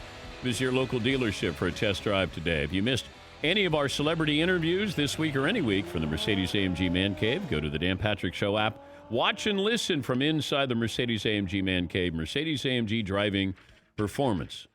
Saw where the rankings are out for jersey sales. Tom Brady, not number one. When was this done, by the way? Because I've got Patrick Mahomes as number one on the list here. Todd, you just sent me this. Lamar Jackson is third. Ezekiel Elliott is fourth. Baker Mayfield Jr., the third, is fifth. Yeah, there's a lot of different elements involved with that. But when they factor in all kinds of different sales, they've got him now number one, and it's a piece in Variety magazine that's got him. Yeah, but you got Brady with the Patriots. He's with the Buccaneers, and I would assume he'd have the number one jersey since he's with the new team here. I'm sure in the coming days and weeks, those numbers are going to. Well, what's this based on? Is this based off of this past season? I guess it's over the past. I'm not sure the exact period of time, but from what. Do you have any answers for me on this, Todd? I don't. I caught an article. Answer the question, Todd. Todd, you sent it to me, but I don't even know what it means. You sent the link, Todd. Answer the question. Yes, McLovin. I did send the link. Everyone's buying Tampa Bay shirts, so they don't need his regular jersey. Okay. It says Patrick Mahomes sacks Tom Brady as NFL's top salesman exclusive. But that, I think, is based off the Patriots, not the Buccaneers. Jason Hehir, he is the director of ESPN's The Last Dance, six-time Emmy award-winning director and producer of this 10-part documentary series, The Last Dance. Boy, this kind of snuck up on me. I didn't know that there was going to be a documentary on the Chicago Bulls, Jason. How'd you keep it a secret? We've been speaking in code for the last few years, and just this week, people seem to have gotten the message. Okay, when did this concept take place? In the offseason, after the Bulls won their fifth title in 7 years, in the summer of 1997, a guy named Andy Thompson, who has been a producer with NBA Entertainment for decades, and he's a great guy. He's Klay Thompson's uncle, Michael Thompson's brother. He knew Michael and the Bulls, and he saw the writing on the wall. Jerry Krause said to Phil Jackson, you can go 82-0, and you're not coming back to coach this team next year. And Michael Jordan had been very publicly adamant that he wasn't going to play for anybody but Phil Jackson. So the writing was on the wall that this was going to be the last season, that this core was going to be together. So Andy Thompson went to his then boss, Adam Silver, who was the president of NBA Entertainment at the time, and said we should follow this team around. We should embed a crew just because this is going to be historic and we need this footage for posterity. They both thought that was a great idea, and they went to Michael and Phil, but they said yes, and the footage has not seen the light of day for 22 years, but you'll see it on Sunday night. That's great. Am I in the documentary? Your voice is, yes, your voice and your face are, at various times telling the story of Michael. You know, there's ample footage that we were allowed from ESPN and from the NBA. Everybody kind of opened their vault here, so you have a presence in there. All right, good. Absolutely. Residuals, I'm guessing. That who do I talk to about that? You certainly don't talk to the people who are paying me, because I'm waiting for that as well. But, well, then I'm not getting any if ESPN's not paying you. Your first meeting with Jordan, describe it. I got a call at 6:30 on a Wednesday night from Esty Portnoy, who is his longtime manager, and I had been working with Esty and Curtis Polk, who was his business partner, for the better part of a year, preparing for just the creative elements and the storytelling structure that this series was going to entail. And I hadn't met Michael yet. I'd never been in the same room as Michael Jordan at that point. Despite 20 years in the business, I just never crossed paths with him. He was from a different generation than the one that I worked in. So she said, Michael would like to have a drink. And they were at a hotel in Midtown Manhattan. I was a lot more than a half hour away, but managed to move heaven and earth to get up there in time to sit down with him and meet him for the first time. How cooperative was he to wanting to do this? He was, well, one of the first questions I asked him is why now? Why do you want to do this? And he said, I don't. And I said, why not? And he said, because when you see some of this footage, it's so raw that I don't know that people will be able to understand without context why I was acting the way I acted, why I had to be that intense in practice, why I had to make every practice more difficult in any game that the Bulls could possibly experience against the Indianas and the Miamis and the New Yorks of the Eastern Conference back in those days.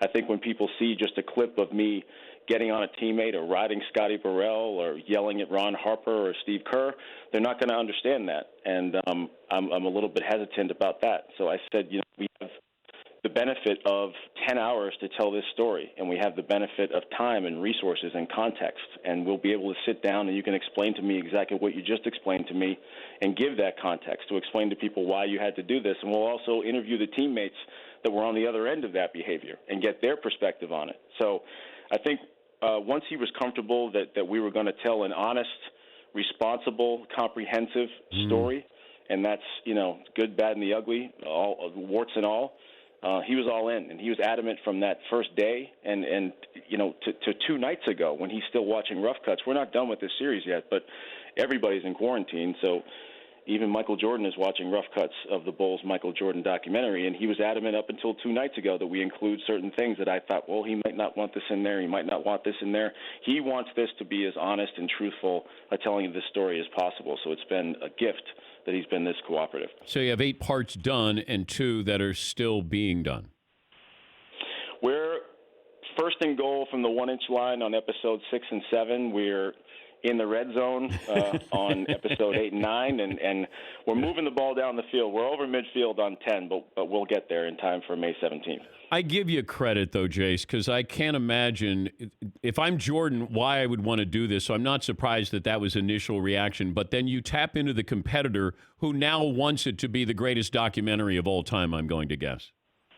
Yeah, I think that with him, if it's the team that he plays on in the NBA being the best, if it's the documentary he participates in being the best, if it's the breakfast cereal that he's choosing to eat before he goes out golfing, he wants that to be the best. Everything from the time that before this guy picked up a basketball, that was instilled in him by his parents, James and Dolores. You do your best at all times. What did he want to talk about? What did he love talking about?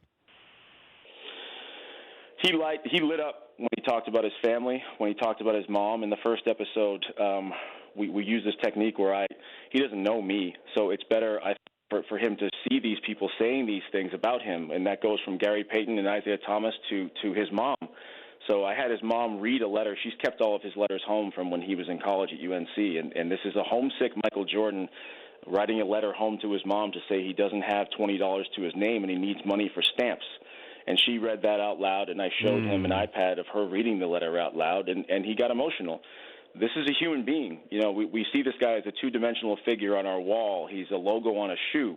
That's not human. But when you show him his mom reading a letter home and you remind him of what he came from and that it wasn't always this way, he wasn't always sitting in a mansion telling stories about his life that are going to be absorbed all over the world. He used to just be Mike Jordan from Wilmington, North Carolina. So reminding him of that, I think that that's a comfortable place for him to go back to. Yeah, and you do such a great job getting reactions. That's what I love about your documentaries. And so you're rolling constantly. You want to get Jordan's reaction. No matter what he's doing, I get that reaction. You got that reaction when he talked about Isaiah Thomas, and it still bothers him how many years later. Who's going to be upset with the way they're portrayed in this? If they're upset, they're going to be upset because they were portrayed honestly. I'll say that. But I think that I don't think anyone was treated unfairly, put it that way. I put my name on the line here to tell an honest, raw. With that said, who is it? Isaiah. You got me. You're good at this too. We asked for Isaiah today because I know that is so deep rooted with Mike and the Pistons and how they treated him. Then Lambeer comes out on the mothership a couple of days ago and says LeBron's the greatest player of all time. This ain't going. They're taking this to their graves. How they feel about one another. They really are. Yeah, I think that there's a mutual respect there, and they'll acknowledge one another. But it's deep, man. This is not the banana boat NBA of the 2000s. This is rough and tumble 80s, 90s NBA. How much pressure do you feel? None. I felt pressure at the outset to get this thing done, but we're almost at the finish line. And at this point, I just feel pride. I feel pride in the job that my team has done under these circumstances, especially to get this thing out. And we all feel pride that we can give people a little bit of an escape, a little bit of a diversion in with some surreal times here. There's nothing to watch. There's nothing to talk about. That connection that sports brings us, it's not there. So I think all of us feel an enormous sense of pride that we can do something. We can't donate blood. We can't go give someone a hug. We can't go deliver someone food. You can't touch each other. You can't be around each other. But this is what we can do to connect with people. So we're all really proud of that. Congrats, Jason, and well done with the Bears documentary and, of course, the Fab Five as well. We appreciate your time, and we'll be watching Sunday night on the Mothership at 9 Eastern. Thank you, Jace. Thanks a lot, guys. That's Jason Hehir. He's the director of ESPN's Last Dance documentary. We did ask for Isaiah, and we were told that he, unfortunately, is not available. Who's not available during the pandemic, right? Does his phone work? Fritzy, is he available over the weekend? Can I come in and tape something with Isaiah? We're all sitting on our couch watching Netflix. I don't know what the problem is. Oh, Jordan would never, ever, ever, ever, ever, ever forgive the bad boys. Never. That is so deep-rooted. If you said to Mike, hey, you want to go out and play Isaiah one-on-one? Hey, you want to play against Lambeer? He'd probably do it. And then Bill Lambeer came out. And look, Bill's opinion, and he says he thinks LeBron's the greatest player of all time. Okay, that's fine. I don't. It feels like if he thought Mike was the best player of all time, he'd say it begrudgingly. But even that, he's not even saying it begrudgingly. But that 10-part series, I really have to figure that they had to convince Michael Jordan to do this because everybody else was willing to do it. The fact that they had footage knowing that this was going to be the last dance, that's the brilliance here, because that's when there was somebody rolling on Jordan every single time I was around him. When he came into the arena, when he drove up to Chicago Stadium, when I was in Utah that night of the flu game, when he came in, he probably had 30 reporters and camera people following him in. And where we were at our Sports Center set, I looked out because he walked by, and Mike looked gray. Truly looked gray. He was that sick. And I just remember we're doing our pregame for Sports Center. We don't know if Mike's playing. And so we're going, okay, when are we going to know? And then you get word he's going to try to play. And then all of a sudden he started to play, and you went, no, he's still Michael Jordan and still dominating. Yes, Todd. If you don't get MJ for this, would it still have been worth telling the story? And would it be 10 parts long if MJ was not involved in this documentary? No, it's not going to happen. Because if I'm ESPN and I'm doing a documentary on the last dance with the Chicago Bulls, and like you don't do Romeo and Juliet without Romeo or without Juliet. I got to have Phil and I got to have Mike. Got to have that. But I have to do it when Michael's ready, because if Michael doesn't do this, you're watching the documentary going, man, I'd love to know what Michael would have thought of this. I want to know what Michael's reaction would be. Because we have people on all the time who talk about Michael Jordan. There's nothing new with that. What's new will be what's old. And the fact you get to see Michael in who he was and then maybe try to explain it. I don't know why he's worried about his image now. Because back then, I don't think he was worried about his image. But now it feels like, I don't know how I'm going to be portrayed here. he didn't care how he was portrayed when he was a teammate. He wanted to kill you. He wanted to embarrass you. He wanted to dominate you. He was never, ever satisfied. Never. But I can imagine, I would tap into, and I've done this before with different people I've interviewed. When you're extremely competitive, I want you to be competitive to be great in the interview. And certain guys understand that and want to be great in an interview. And if I have this documentary, I want Michael to understand, you're going to make this great. This will be the greatest sports documentary of all time. At least that's what I'm telling him. How do we make this great, Mike? Hey, we got to talk gambling. We got to talk this. We got to talk that. The Steve Kerr punch. We got to talk about you were, brutal to your teammates. You roughed them up. You made fun of them. But you will make it great. And that's probably what they tapped into, because Michael was not going to do this. I can't imagine that Mike would go, yeah, go ahead, let this happen. I'm not going to be part of this. Now, he may have said that, but I think then he probably thought, all right, can I have control over this? Because I'm going to guess Michael had full control over who they interviewed, how many people you interview.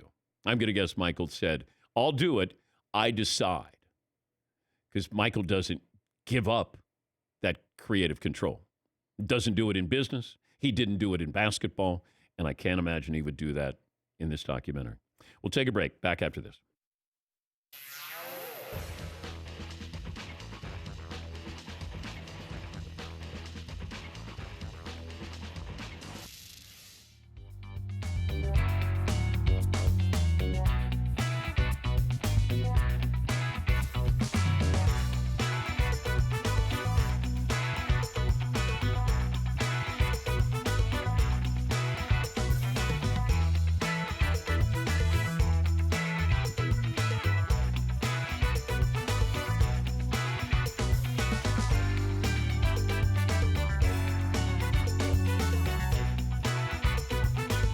See if you can beat the Danettes in closest to the pin. Okay. You're blindfold, though. Do you get any bonus points for hitting someone? It looks like that's the two. picture on the right took some shots. Yeah, I did. Okay. So your eyes are shut. Yeah. And then the Danettes will then try to beat you closest. Do you want to take a couple practice? My goodness, look at the grip on this. Yeah, that's mine. You guys stole Bryson DeChambeau's No, wedge. I know, that's mine. But that's a man's club, so that's probably why it feels different. I got you. All right. It's like a grown. So I need to close my eyes. That's a grown-ass man. Yeah, you need to close your eyes. Honor system. Yeah, and I trust you. Game, I mean, Pennsylvania guy, Midwest guy. All right, they're open now. Okay. I'll shut them before I go. All right, here we go. Shut. Oh, I fatted it really bad. Where'd it go? Okay. All right. That's still a winning shot. The ball was here in the middle of that divot. You got another one. Oh, I get another? Yeah, you got another. Oh, now you're in trouble. Okay. You let me practice? Oh, okay. You let me practice? Here we go. All right. Closed. I hit it solid. Where is it? Little right. Oh, pin high though. All right. All right. Who's next? I'll go get it over with. Paulie. Want to take the loss early. Would you play at that at 100? No, it's shorter than that, I think. Dan, is there any Probably chance like I'm better if I close my eyes? 80-ish. And in the way of a camera or anything here? It's probably better if the camera doesn't show this. Oh, Jesus. All right, one more, Paulie. Not bad. That wasn't bad. I didn't get. Notice Jim isn't offering any critiques here. There's too much to work. He might want to close his eyes now. Yeah. There you go. There you go, kid. Okay. All right. Seaton? Bunker. Can I use that? I know. What do you got? I think I nipped that one. I think it's. I mean, neither one should win, to be honest with you. But Well, you got to get on the green to win. okay. Yeah, and I'm out. Is what you're saying. Yeah. I thought that. I just changed the rules once. I'm in a running. All right. Scold it. One more, Seaton. Wait a second. You were our player. He, Well, I mean, after the confidence shot I got. yeah. Well, you haven't seen the other guys. All right. Not bad. A little short. All right, McLovin. Right where I usually put it. Our line's 0 for 6 right now. Yeah, this isn't good. Yeah, Jim definitely put the blindfold back on, the mental blindfold. Now, this is the guy you were going to pick. All right. I guess I just went for the tall, thin guy. That Yeah. looked like he could kill it. Yeah. Well, I can kill it. It's not in the way you want. Oh. It wasn't too bad. It's just going to be a little long. That's not bad. All right, Yeah. Fritzy. Yeah, just. Oh, no, you got one more, McLovin. Knock this. Y'all are definitely better than you said. I mean, No, we're not. well, No, they're not. It's not like you No. missed the ball or anything. Uh-oh, Yeah. Todd. It just That's a... Oh! Get there! Get there! I planted that seed. You like that? I You planted did. that seed in there? You don't have to plant the seed here. The seed is planted. I still don't understand getting up and down. Well, You got got to to get up here. to the hole to But get down. But you have to do that every time. Hey, guys, let's let Jim soak this one in. Okay, yeah. Just enjoy this one. Look at his face.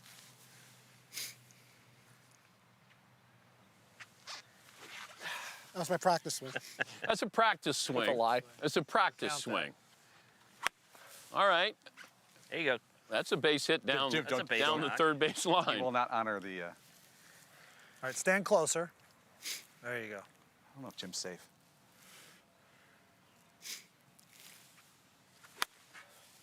No good. Dud.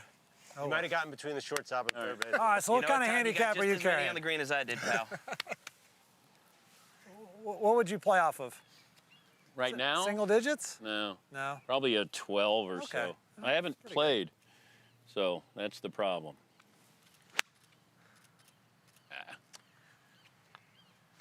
You know what? Probably should have lost the gloves. A little more feel. This is for the victory lap and the ladies.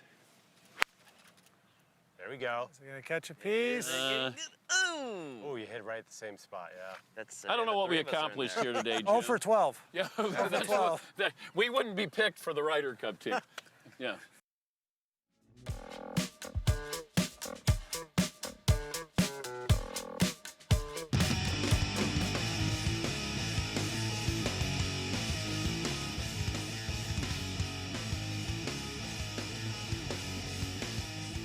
Earlier in the week, we had the Bengals head coach Zach Taylor as a guest, and I asked him about the Bengals' plans for that number 1 overall pick. Has the Bengals organization decided on who you're taking number 1 overall? I think we're really comfortable with the direction we're headed.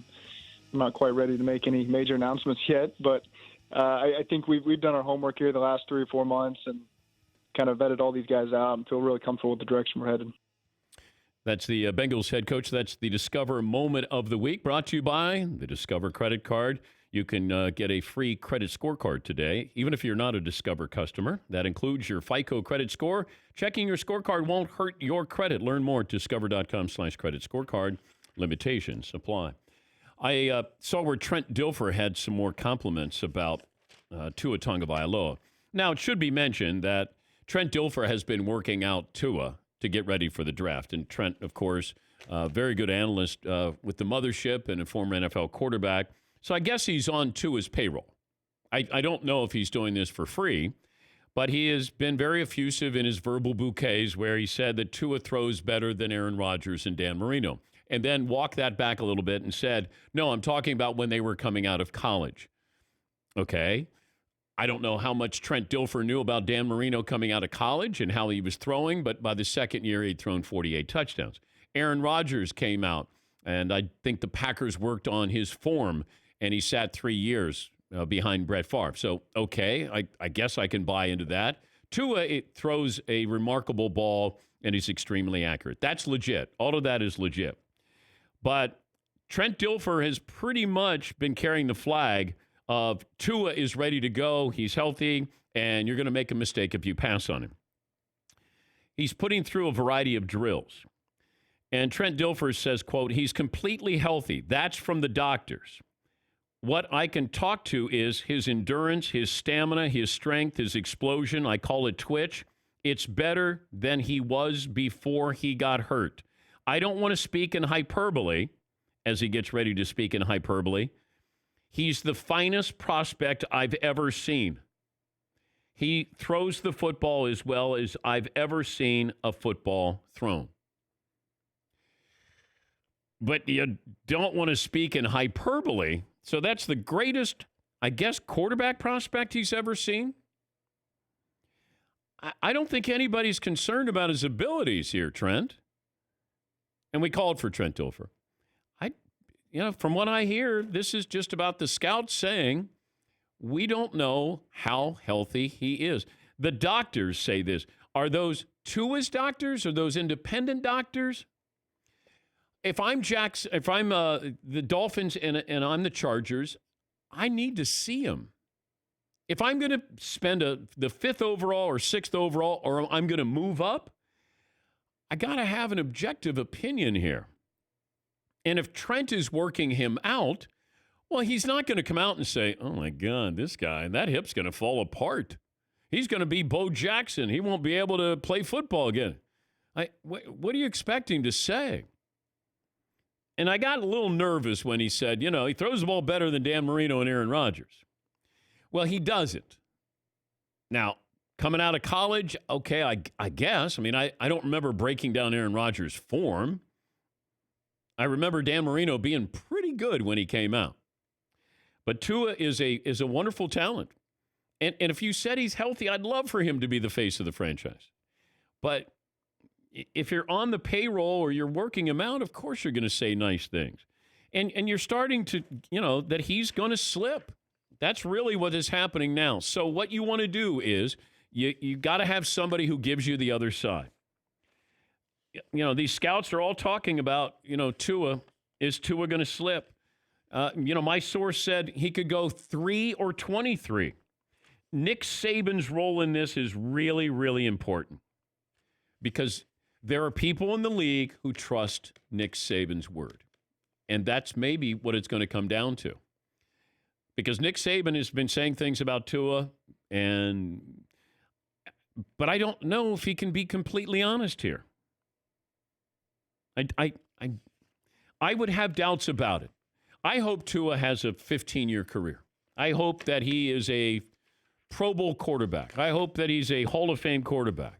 I mean, Trent Dilfer says he's going to be a Hall of Fame quarterback. I mean, you can say that, but I'm trying to see, is somebody moving up to 3?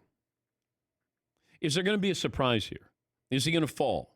I think the Dolphins are genuinely interested in Justin Herbert because, as I'm told, Tua has a higher ceiling and a lower basement. So if it goes well, it goes great. If it doesn't, it could be disastrous. Justin Herbert is the safe pick. Dan Orlovsky said you got to take chances. And I thought Orlovsky was wonderful. When he was on yesterday, he was talking about how the Chiefs dumped Alex Smith for Patrick Mahomes. And scouts were split on Patrick Mahomes. In fact, more probably thought that he's a project. You take chances. Who's going to take the chance on Tua? They had just had a Pro Bowl season from Alex Smith, and they took Patrick Mahomes. That's gutsy. Final hour coming up. Golf is headed back early June. We'll talk to the commissioner of the PGA Tour right after this.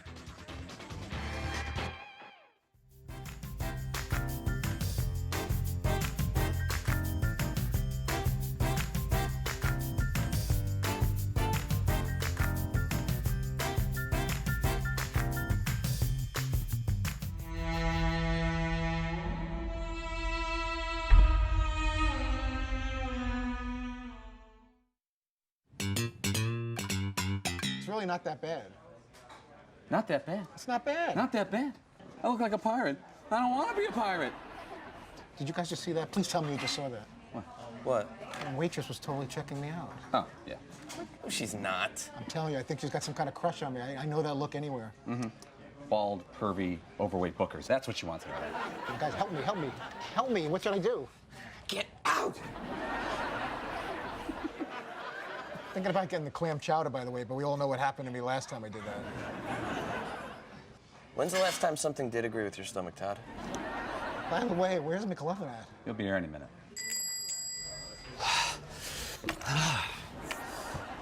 Woo. Nice shirt.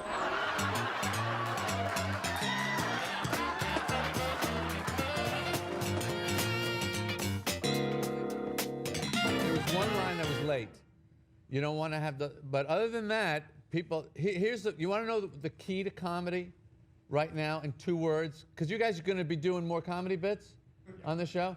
Let me explain the basic thing, really all you need to know. Loud and fast. Do not leave pauses between the lines. Say it loud, say it fast, and you're 80% there. When people would come on the show, actors, sometimes good actors, they would come on to do a scene or do a part on the show. That's all we would tell them. Louder, faster. Louder, faster.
Dan Patrick.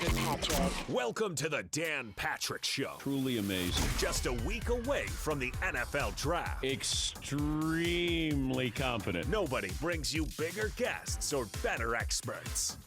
Dan Orlovsky, football analyst, former NFL quarterback. Think of all the quarterbacks that we've talked about in the draft in the last 15, 20 years, that when the first 2 or 3 things out of people's mouth are he's big, he's strong. More often than not, those cats have failed because that stuff doesn't matter.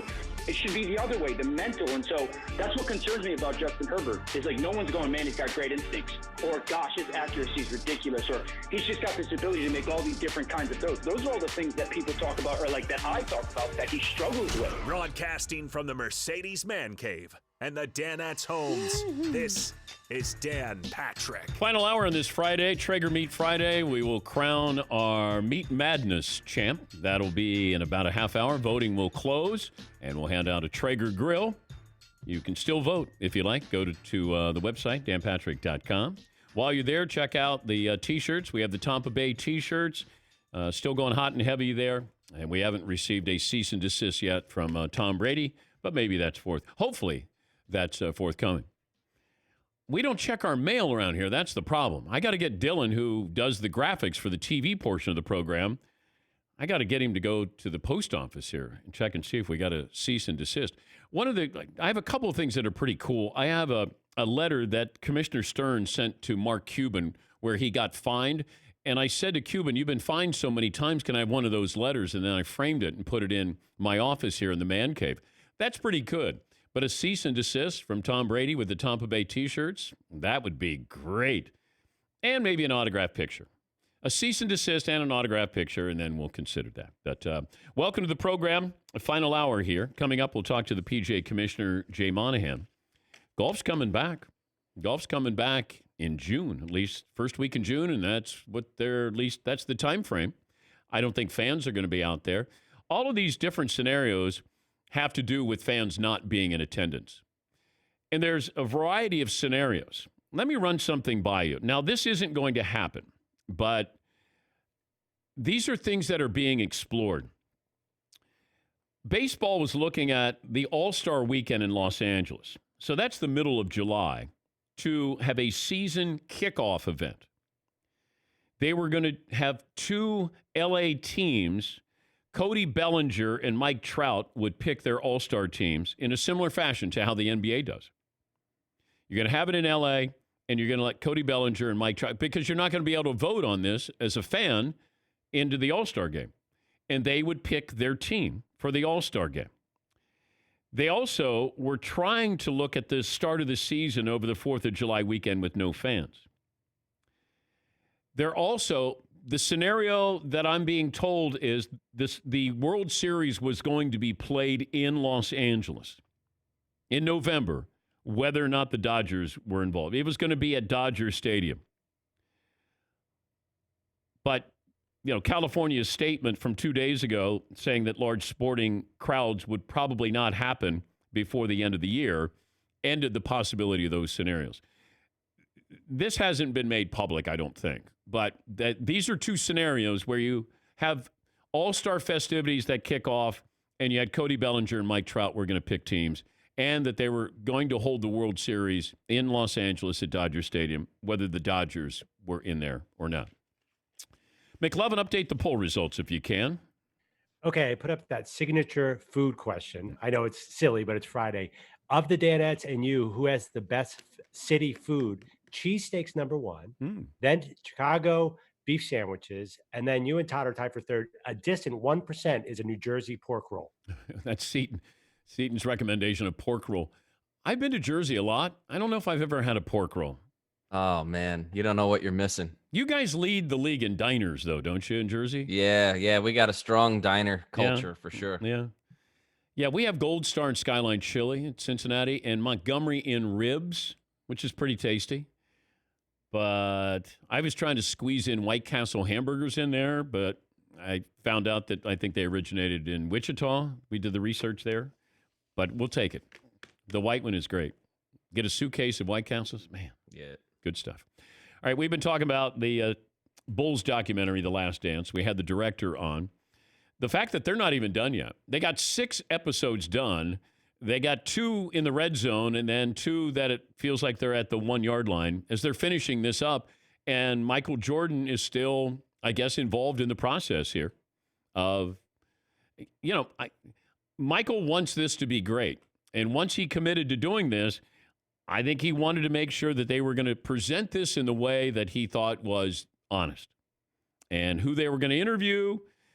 But I asked Jason Hehir, who is the director of this, I said, who is not going to like how they're portrayed? And he's like, well, I'm portraying everybody honestly. I said, who's not going to like this? He said, well, Isaiah Thomas. We asked for Isaiah to join us. He was on Sirius XM NBA radio on Wednesday, and he had this to say when asked the question of LeBron or Michael Jordan, who's better? And this, I think, on the heels of Bill Laimbeer, Isaiah's teammate, who was asked to pick between LeBron and Michael. But we'll hear from Isaiah Thomas, the NBA Hall of Famer, and then we'll hear from Bill Laimbeer. When it comes to the LeBron and the Jordan debate, I've said that I think LeBron is a more complete basketball player all around than Jordan was. Jordan was, a dominant scorer, and he could score the basketball. But what LeBron James has done in terms of passing, scoring, rebounding, winning, in terms of just a all-around player, in my opinion, LeBron James is a better all-around player. Now, Michael Jordan is a more devastating scorer. When you talk about, assisting and passing and getting people involved, as, Laimbeer said, it took Jordan a while to figure out how to do that, how to get his teammates involved, how to make his teammates better. It took him a while to learn how to do that. LeBron James came into the league understanding how to do that. And he's been doing that his whole career. All right. I mean, I said this in the first hour. I look at LeBron as a more all-around, well-rounded player. But understand this. When we talk about Isaiah, talk about Michael as a great scorer. Michael was also, I believe, Defensive Player of the Year. I'm going to guess he was on first-team All-NBA defense probably 10 years in his career. There's only offense and defense in the NBA. And Mike was great at both ends of the floor. Now, was he a great teammate? Did he make teammates better? We can argue that. Was he a better passer? No. Was he a better rebounder? No. Could LeBron score in more ways than Michael? Yes, in my opinion. Yes. But if I'm winning a title and there's one game, I'm taking Mike. And if you ask Isaiah that, I wonder what his answer would be. Here's Bill Laimbeer, also part of the Bad Boys. He was on First Take, and he had this to say about picking between LeBron and Michael. I'm very vocal. I think LeBron is the best player that's ever played the game. He's 6'8", 285 pounds, runs like the wind, and jumps out of the gym. And more importantly, when he came in the league from day one, he knew how to involve his teammates to win. And that's something that Jordan had to learn for a long time. Now, if you go by championships, obviously Michael Jordan has more championships. But I think LeBron in any generation would be doing what he's doing right now all these years. And I think at the end of the day, I firmly believe that he's the best basketball player in the history of the game. All right, that's fine. I mean, this is what's fun about this. Now, it gets tiring after a while. It's when you argue politics, nobody ever goes, you're right. I'm going to be a Republican. You know what? You're right. I'm going to be a Democrat. Like, it never happens. It's a sport. You go back and forth. And if you're there with Michael Jordan and you're in the trenches with Mike, you're not changing. You're going to go wire to wire. You're not. You're just going to go, nope, Mike's the greatest of all time. Mike never missed a game-winning shot. No, he did. You're going to give me examples. Paulie thinks it's actually true. Still waiting for details on that. I went back and looked at the Seattle Supersonics series, and Michael didn't play well. I thought Seattle was a better team. You see my head? Sorry, Paul. Sorry, you got whiplash there. I think Mike shot 41%. And, he wasn't great. I thought Sean Kemp at times was the best player on the floor. But, you don't think of Mike not having a great game. LeBron's had some incredible games. Absolutely incredible games. But we only look at what he didn't do. We don't look at what he does. With Mike, we look at what he did, not what he didn't do. And that's where it's not fair. You can make an argument if you said, who do you have to take, number one pick overall? I can take Kareem. And you have nobody who can stop Kareem. No one. And I can have, young Kareem was a guy who was going 31, 16, and 4, block shots. It's a fun argument. It's a fun discussion. But it's not winnable either way. Now, you can say scoreboard with Jordan, 6 titles. Okay. LeBron, to me, but, LeBron learned. Kobe learned. They learned from Michael. They watched. And now you're going to have a whole new generation of players learning from Steph Curry. They're not learning from LeBron. You can't be 6'8", 285 pounds. But you can be 6'3", 180 and do what Steph does in your mind. But you can't go, hey, I'm going to be LeBron. Like when you play in the backyard, who goes, hey, I'm LeBron? You're not. Hey, I'm Jordan. Well, no, you're not. Hey, I'm Vince Carter. No, you're not. Hey, I'm Steph Curry. Okay. Anybody can fire from three-point range. And now they want you to do that. So it's fun to have this discussion. The documentary and how we're going to look at Jordan, I'm curious about. This is what I'm really interested in. What we think of Jordan, when this is all said and done, it's a whole new generation seeing this. And you're going to see it as it was happening in real time. And I don't think you're going to like what you see with Michael Jordan, the personality-wise. But if I'm Michael Jordan, I don't care what you think. I didn't care then. I don't care now, unless he's saying, I'm getting older. I'd like to have a little softer image. If you think that way, wait till you see him when he has the tablet with Isaiah Thomas talking about him and the Bulls. And he basically wants to kick his butt. Now he wants to do that. He's not softening his image. Yeah, Paul. Do you guys think there could be some of the opposite reaction to the Jordan documentary after seeing how competitive and not friendly he was to even teammates and competition? People are going to say, this new generation, they could use a little bit of that. This younger generation of athlete, instead of being so friendly and partnering and all this stuff, why don't they be more like Mike and more of an assassin and more instead of concerned about marketing and being friendly with each other? I could see that direction as well. Oh, I'm all for it, but I've been saying that before. Where long time with I don't want to be friends with you. I can be friends but not on the court. And that's the way Michael was. That's the way Bird was. Magic and Isaiah were friends, which I didn't like that. You can be friends, but I don't need that where you kiss him on the cheek before a game. Like, what? Kiss him on the cheek in the tunnel before a game. Like, let's go out and play. You want to kill him. All right? You're friends. I would never, if you're my friend on the court, you're not my friend. And that's the way Michael approached everything.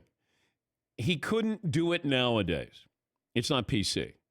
And that's the shame of this. Like, LeBron is perfect for today. Michael would not be perfect for today. Like, we would marvel at Jordan. We wouldn't love Jordan. Because you'd be like, oh, that guy's a jerk, man. Did you hear he punched Steve Kerr? Who punches Steve Kerr? I'm like, I don't know. Michael Jordan. I asked this to Fritzy. Things to know about year-end NFL Player Association Top 50 Players Sales List. Okay, I don't care at the end of the year. I want to know about Brady in Tampa. Who cares about this list? I need the updated list. Patrick Mahomes moved past Tom Brady into the number one position in the official list of top-selling players from March 1st, 2019 to February 29th, 2020. Okay, I want to know. It's kind of an interesting little tidbit. Brady's been number one the last couple of years. When did Brady go to Tampa? I understand. Yeah, these numbers are very skewed because I don't care. I'm sure it's skyrocketed now that he's wearing the Bucs jersey. Who doesn't have a jersey in New England of Brady?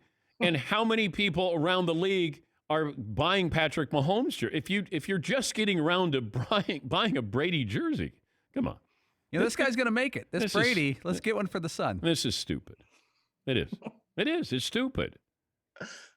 It's stupid. I want to know, Brady is going to have the number 1 jersey this year, I'm guessing.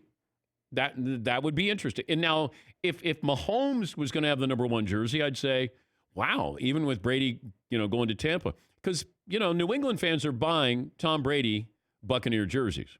That's what I find interesting as well. All right, Todd's scoreboard is 7-20.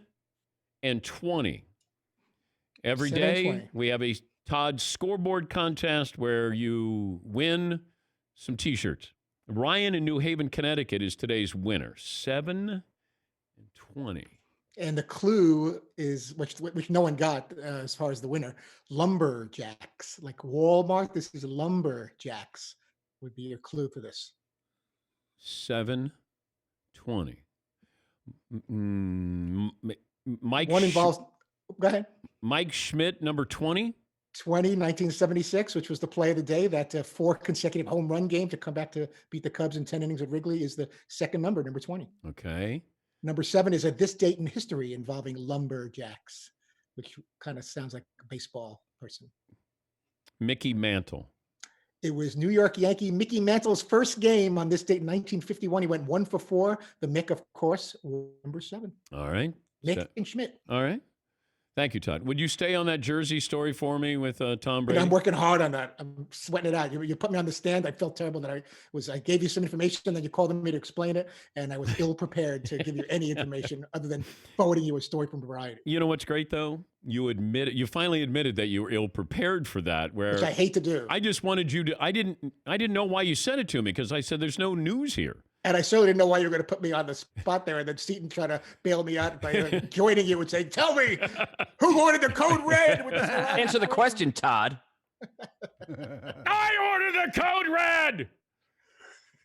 Yes, Seton. Should have just thrown Mario under the bus like you normally been doing. All else fails, throw Mario under the bus. Just got this career stats for steals per game. Michael Jordan 2.35. LeBron 1.60. I don't know how many times Mike was first team all NBA defense, but I'm going to guess he probably had a good decade run there. And I think he was defensive player of the year as well. But it's fun to discuss. Rob in Ohio joins us. Hey, Rob, what do you have for me today? Hey, Dan, long time, first time. I've listened to you from back in the Rob Dibble days. But I just had a question. I think that when we're talking about Jordan and LeBron, nobody ever talks about the level of defense that was played. I mean, because if you think about the NBA in the 80s and the 90s, that was a rough era. I mean, so how would today's players, could they hold up to that? I mean, when you're going against Barkley and Charles Oakley and Patrick Ewing, and there was a lot of elbows and whatnot thrown back in those days. Yeah. There's guys who wouldn't be, if guys were from this era played back then or had a sampling of that, they'd be like, hey, what are you doing? Hey, that's mean. That hurts. Hey, call foul on him. There was so much that went on back then. It wasn't great basketball from the standpoint of you were allowed to beat up the star players. And, they created the Jordan rules. The Pistons were going to put Mike on his back.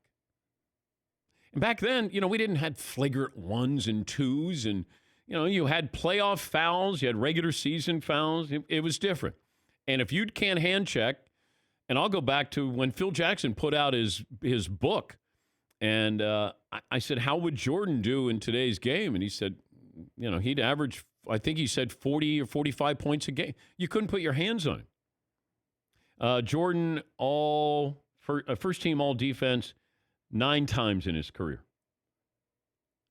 LeBron James, 6 times, 5 on the first team and 1 second team. Although he became a lazy defender last year, but he does have that ability, obviously, to make big plays. We've seen that. All right, we'll take a break. The commissioner of the PGA Tour, Jay Monahan, will join us coming up. His thoughts on, they played that opening round of the Players' Championship. And that was kind of strange because you thought, boy, they're going to be able to pull this off because you had fans there. You have a lot of fans there in Florida for that event. And they played that first round, and then that was it. I was curious what went into that decision. And now you have the PGA Championship. That's back on the board. You have the U.S. Open, but you're going to have a golf tournament in Texas, Dallas-Fort Worth, the Colonial. That's going to be first week in June. Feels aggressive. Are you going to have fans? You're going to have robotic cameras? Like, what exactly can you do? What's different about golf coming up? I said to Bubba Watson yesterday, why don't you guys carry your own bag? I think that'd be fun because you get that big bag, but if you have to carry your own bag, you'll get one of those real small travel bags. That big bag, nobody, like the bags I have over here, the staff bag that I have, you don't go to the golf course unless you're Rodney Dangerfield in Caddyshack. Yeah, Paul. Wait, Callaway was nice enough to give us staff bag years ago, and I went up to Vermont. I was playing golf with some friends. You know what I am. I am a C- at best as a golfer, and that's probably being kind. I walk in with this brand new Callaway staff bag. Not good. I think the tag was still on it. Not good. It's just a total poser. Not good. Yeah, been there. Not good. I look cool. And you had Dan Patrick Show logo on the bag, and the clubs still had the stickers on them. Yeah. Just unwrapping them right there. The plastic wrap was still on the face of the club. All right, phone calls coming up. Take a break. 21 after the hour, Dan Patrick Show. You check things all the time, email, your Instagram, but what about checking something as important as your credit? Discover makes it quick and easy. Best of all, it's free.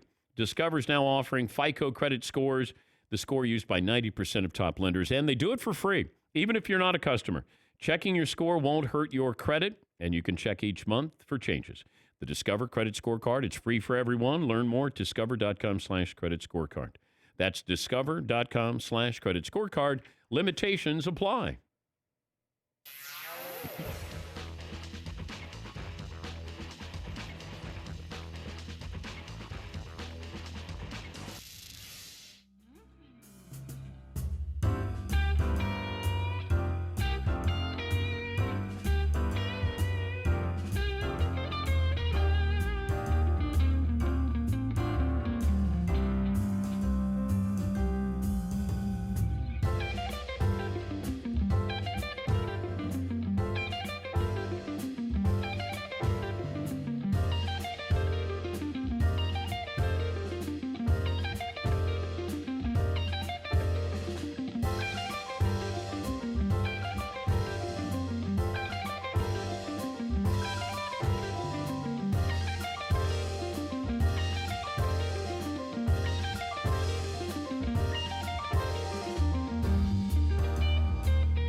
Right before he leaves, I introduce him to a couple of people. So Paulie's there. We had Chris from NBC. My son was there, and McLovin.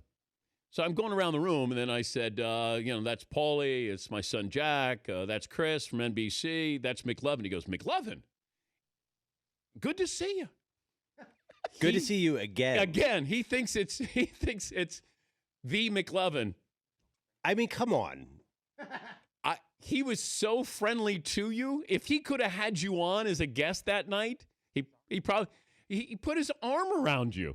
Every time I tell you that people think I'm the other McLovin, you guys know they're like that. Remember Ken Jeong was on the show in L.A.? Yes. And he said, Dan McLovin, great to be with you. And the other guy, below the line guys, he thinks I'm Christopher Mintz-Plasse. These comedy guys. I know. Do I look that much like the real McLovin? Unless he's thinking, I haven't seen the original McLovin in a while, and boy, he's let himself go. Yeah. It was the thing I thought, but he did think you were McLovin from Superbad. I mean, it's a catch-22 for me because I love that Jimmy Fallon was basically hugging me and, kissing my butt, but I wish it was for the real me, for the Pearl. The real me. The real me. Yes, he. Christopher Mintz-Plasse is 5'8". Well, McLovin was sitting down. And but our McLovin is, what are you, like 6'4"? Yeah. Yeah. I didn't get it. You're also not 26. No offense. But Yeah. Did you notice? Did you notice when it happened, Dan? Or were you too focused on the show coming up? I did it. Like I heard it, and then I thought, oh my God, he thinks. But I didn't have time because I knew he was going back out on stage. But I did realize that, and then my son even said, he thinks that's the real McLovin, right? I said, yeah. He goes, you going to tell him? I go, oh, no. What if he had said something during the interview? It's like, and you showed up with McLovin from Superbad. I would have said yes. Let's bring him out here. Yeah, come on out. America's like, that's not McLovin. Yeah. Yeah. That would have been awesome. He's our McLovin, but not your McLovin.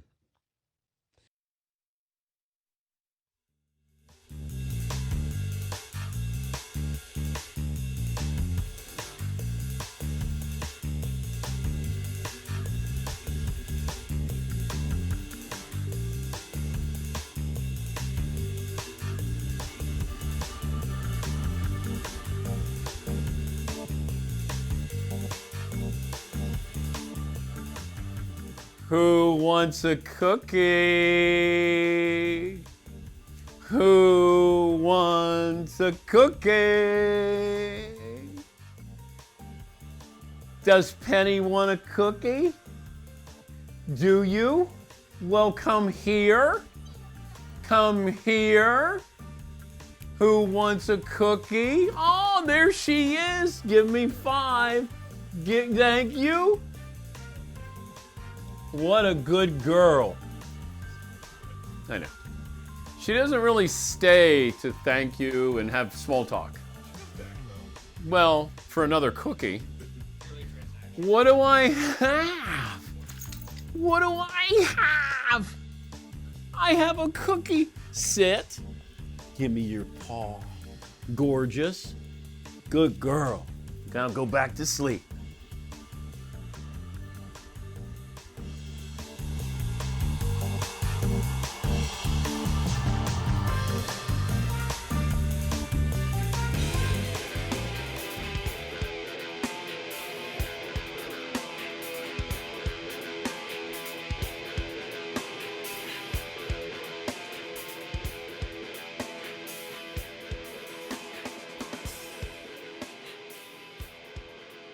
PGA Commissioner Jay Monahan set to join us here. We'll get to more phone calls coming up. And I saw where it felt like golf was moving closer towards coming back. And then I saw where we may have golf, hopefully have golf in the beginning of June as we welcome the commissioner. Commissioner, how are you? Dan, it's great to hear your voice. And we're hanging in there. Where are you right now?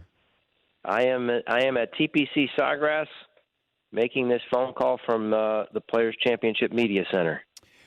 Take me back to the Players Championship because you played that opening round. What went into that? How much discussion did you have before the players? You know, we had started to. We've got a crisis management team that meets weekly, that had been meeting on this subject over really the 2 prior weeks. And we started to talk about the potential impacts, but candidly, Dan, we were thinking it was further down the road. Okay. And we came into the week, we began our practice rounds, and on Wednesday, the eve, of our first round, I came out of a reception that we were hosting. I looked at my phone, and the NBA had postponed their season. And so we went into a period really of 30 hours where we made the decision, one, to play Friday without fans, and then ultimately decided on Thursday night late that just based on, the rapid escalation of this coronavirus, that we needed to cancel for the safety of our players and our fans. What is the game plan now as we target the first week in June at Colonial? The game plan is to continue to spend a lot of time to make certain that we're creating the safest, most responsible environment for our players. We've announced that we're going to play without spectators. We need to refine our testing system, our testing protocols, again, to ensure that safety. We're looking at every single movement and interaction to create the safest environments for players, caddies, and media members that will be broadcasting the event and other key constituents, and continue to really look, Dan, at what's happening in that marketplace. So work with local, city, state officials, make sure that everything that we're doing is validated and supported, and that as we get closer and closer, that we're in position to execute the event.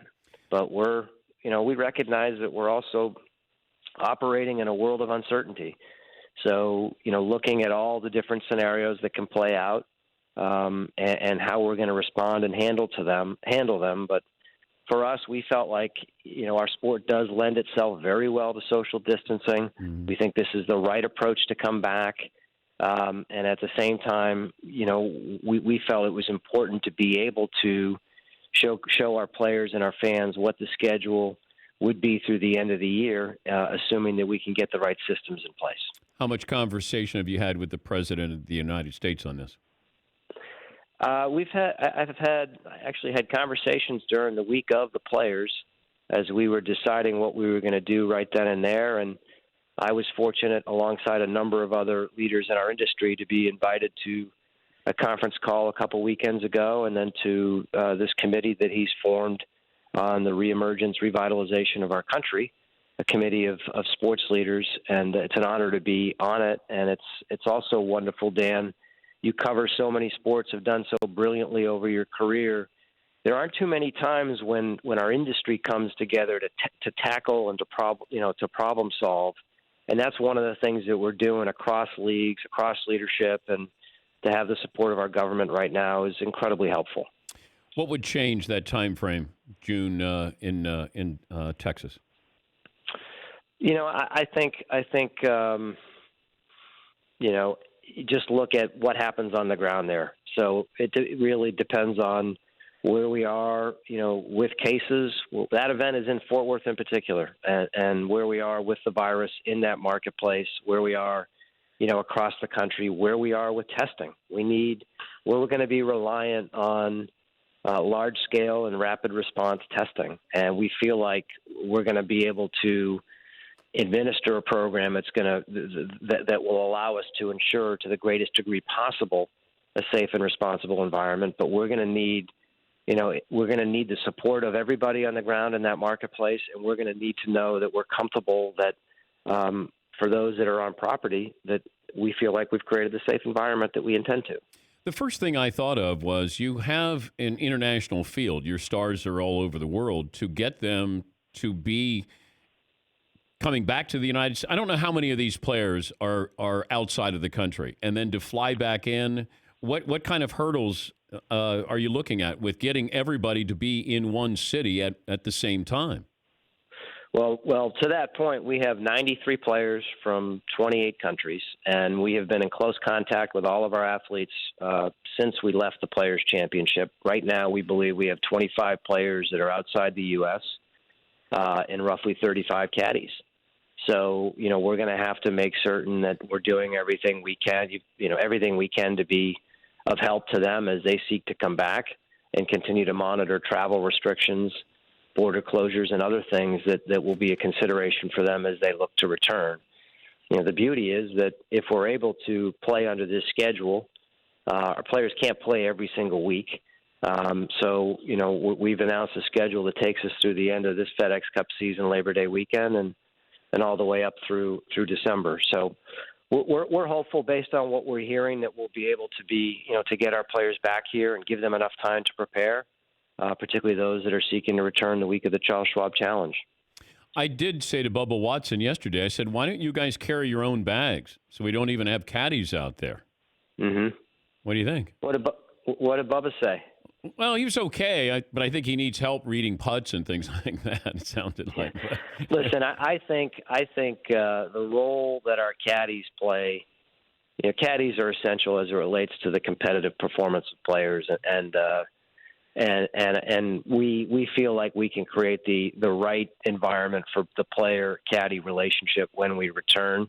But your point is, I think, it really hits on the exercise that we're going through, literally looking at every single movement that a player and a caddy has from the moment that they land, at that airport to the moment that they leave, and really thinking through what are the steps that we can take to create the safest, most responsible environment. You really can't leave anything for chance when you have this amount of uncertainty in front of us. Commissioner, it's good to talk to you. Hope you're well, and hopefully we get golf back here soon. Dan, always great to talk to you. Thanks for the great work you and the team do. Thank you. That's Jay Monahan, PGA Tour Commissioner. And he included the team. Attaboy. Yeah, but I think that's because Seaton's wife knows the commissioner. Did they go to high school? Yeah. Yeah, is that right? Yeah. So I think he's really saying, hey, Aaron's husband, Seton O'Connor, is what That's really. all right. Get the group involved, though. Yeah. I'm all about it. Yeah, I'm not as much, but yeah, that's good. Get the team here. All it takes is one person. That's why this is so tenuous. One person tests positive, then all of a sudden you go back to square one. If you have baseball, somebody tests positive. I know everybody's gonna have testing there by that time and all that stuff. It's just one person tests positive, and it's a house of cards here. I'd love to have golf back. No spectators. I'd make the players carry their own bags. I'd have robotic cameras out there. Another thing, who's going to grab, you grab the flag? Who's grabbing the flag to take it out? And then do you have to wear gloves? It's small little things that you don't even think of when you play golf. Yeah, McLovin. I felt a little more confident after hearing him. It sounded like he had at least a common sense plan. Not that it's going to work, but I kind of bought a little bit of it, at least felt hope. Oh, I want to have hope here, but I also deal in reality. And that's where I just want to make sure other things in the world are safe before I go, man, I could really use some live sports. Like I'm going to watch the WNBA draft. Is that this weekend? Is that tonight? I think it's tonight. Okay. I'm going to watch that. I'm going to watch Bosch. I think it's season 6 of Bosch coming back. But I think I'm watching the WNBA draft tonight to see my girl, Sabrina Ionescu, go to the New York team. What are they called? The Liberty? Yes. Yeah. Yes, McLovin. I woke up this morning, all of Twitter was excitement for Bosch. There are so many fans who are fired up for tonight. Are you going to watch it all at once, or is... Bosch is like old school detective in Los Angeles, and I think it's Titus Welliver is the star. And he's really good. There's some really good characters on there. His partner, Jerry, is from The Wire. I don't know what role he played in The Wire, but he's there. It's a really good show. I think it's sneaky good. But if you want to give that a chance and check out Bosch, yeah, Paulie. Jamie Hector plays Jerry Egger. Yeah. In Bosch, he was Marlowe in The Wire. Okay. Last few seasons of The Wire, he was a drug kingpin. Yeah. You want no part of Marlowe. Well, there are a lot of people you didn't want a part of in The Wire. Marlowe's crew is tough. Yeah. Brandon in Ohio is the big winner. He had 55% of the vote. He won the Meat Madness. He gave us the Biggie song, did a wonderful job with that, and we'll get a Traeger Grill out to him. We had over 2 million votes in the Meat Madness. Thank you for all those who took part.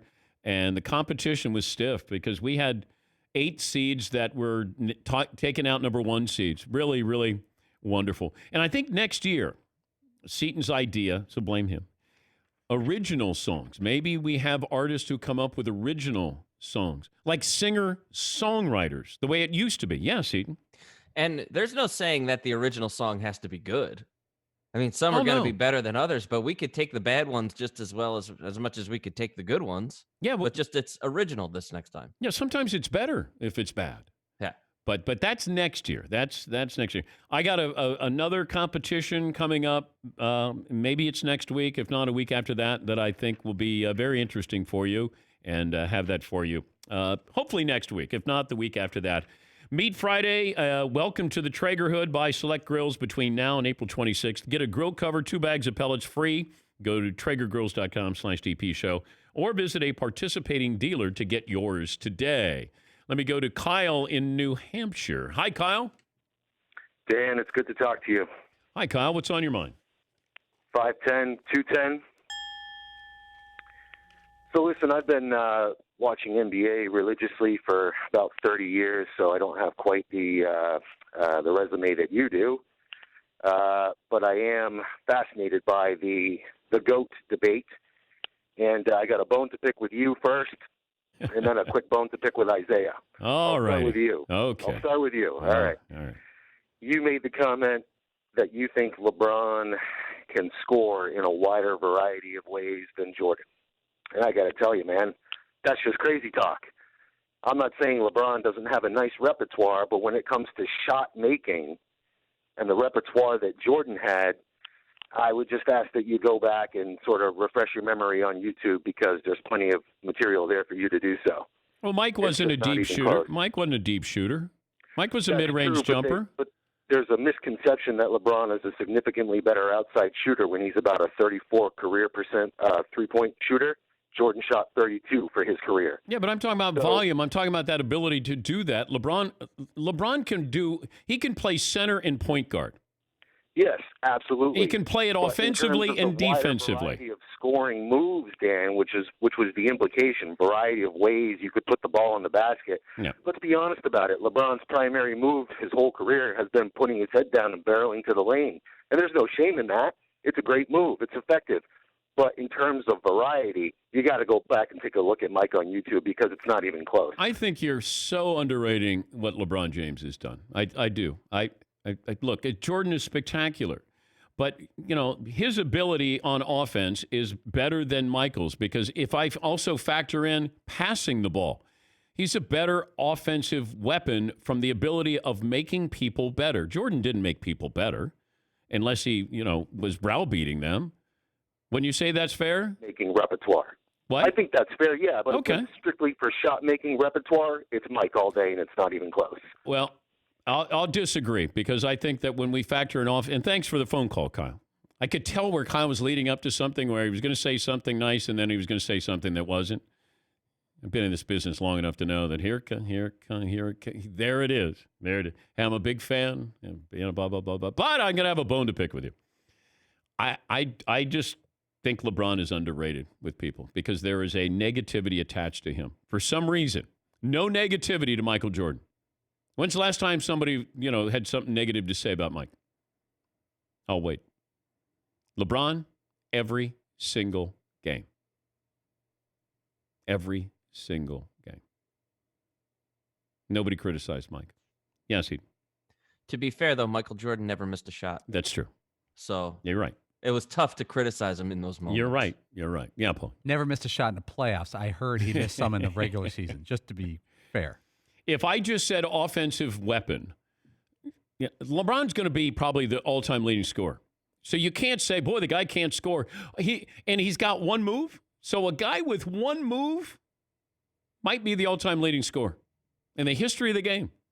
Imagine if he had like a second move, how many he would have scored.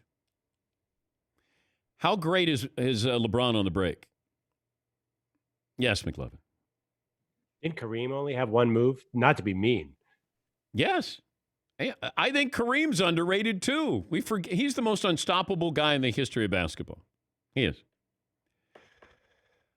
And I know that Mike didn't shoot as many threes. He's got a third as many three-pointers as LeBron does.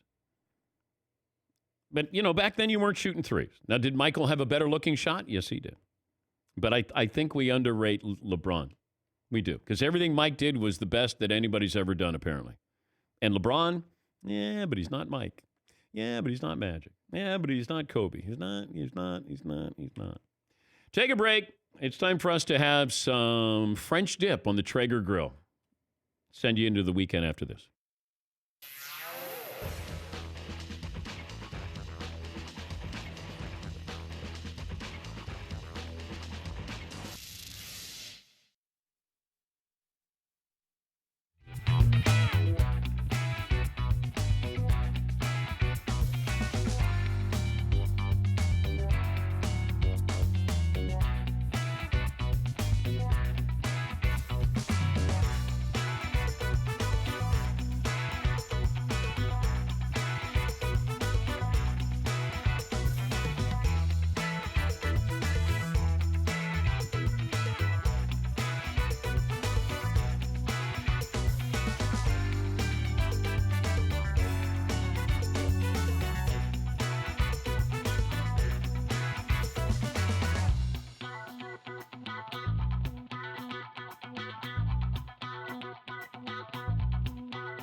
Now this has horseradish in it,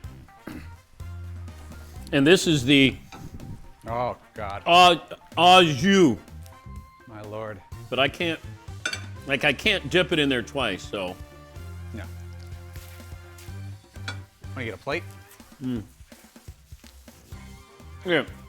Oh, thanks. My goodness. It's messy. Yeah. I'm prepared for this. Horseradish over here? Yeah. I'm gonna take this. Wowie. Gotta get this together. You almost need silverware with this. Yep. Wowie. Pretty good. I'm gonna juice this bad boy up. I'm gonna.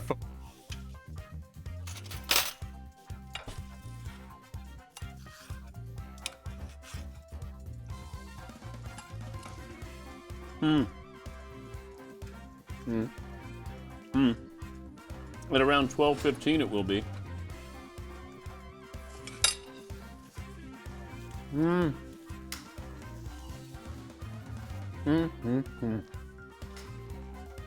I got a good this day in sports history.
Close up shop as we always do on Friday.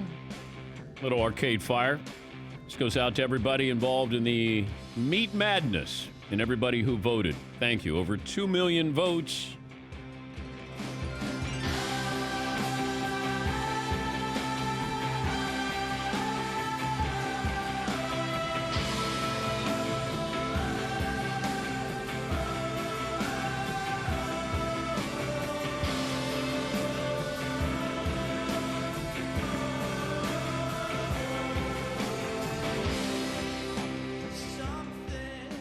I don't want to say this French dip is great, but this French dip that we just put on the Traeger Grill earlier today is great. Paulie, how's your French dip?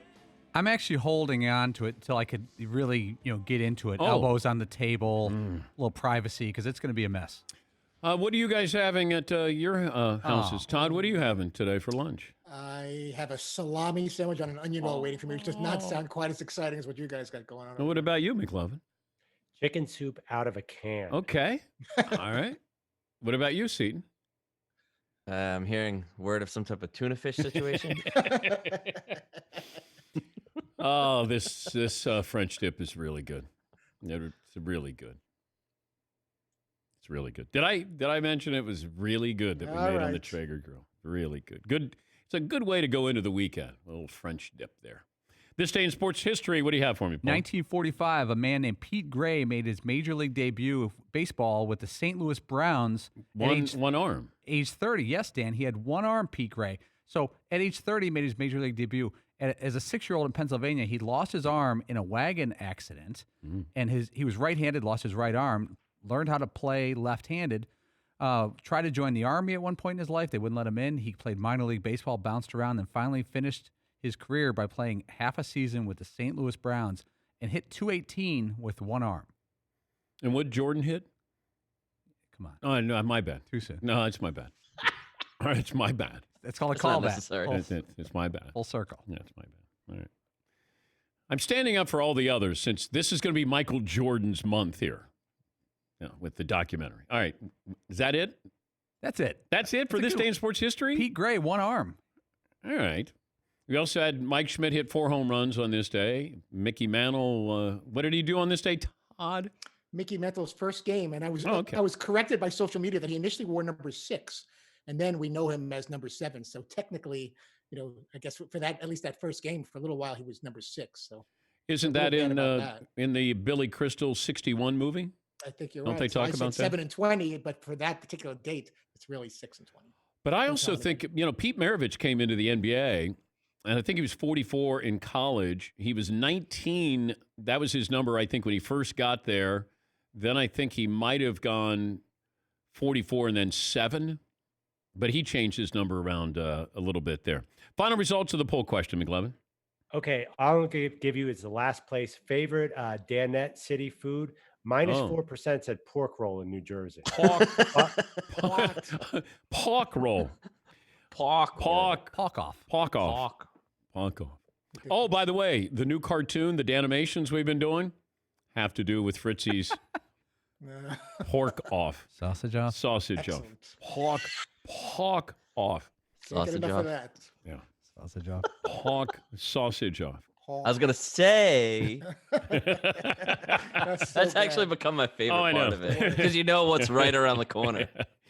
What did you learn on today's program, Todd? Craig Kilborn had deep range on the basketball court. He played at Montana State. Yep. He was good. He was a good player. McLovin, what did you learn? Apparently, Isaiah is not going to like this documentary. Yeah, doesn't look like that. Seton O'Connor. In case you are interested in educating yourself on the greatness of Michael Jordan, go to YouTube and catch up on some highlights. And I could catch up on all of his plays, all of his offensive moves. Paulie, what'd you learn? As much as I want to watch the Michael Jordan documentary, I'd rather watch Isaiah Thomas watching the Michael Jordan documentary. What did I learn, Todd? You learned and still remember Stuart Scott extremely competitive boots. He'd have his forearm out and put the full court press on you. Get some more information on that Tom Brady jersey sales, okay, over the weekend. Have your French dip over. What we learned brought to you by LegalZoom. They take care of your estate plan without you leaving your home. Learn more at LegalZoom.com. Be safe, be smart. Talk to you Monday.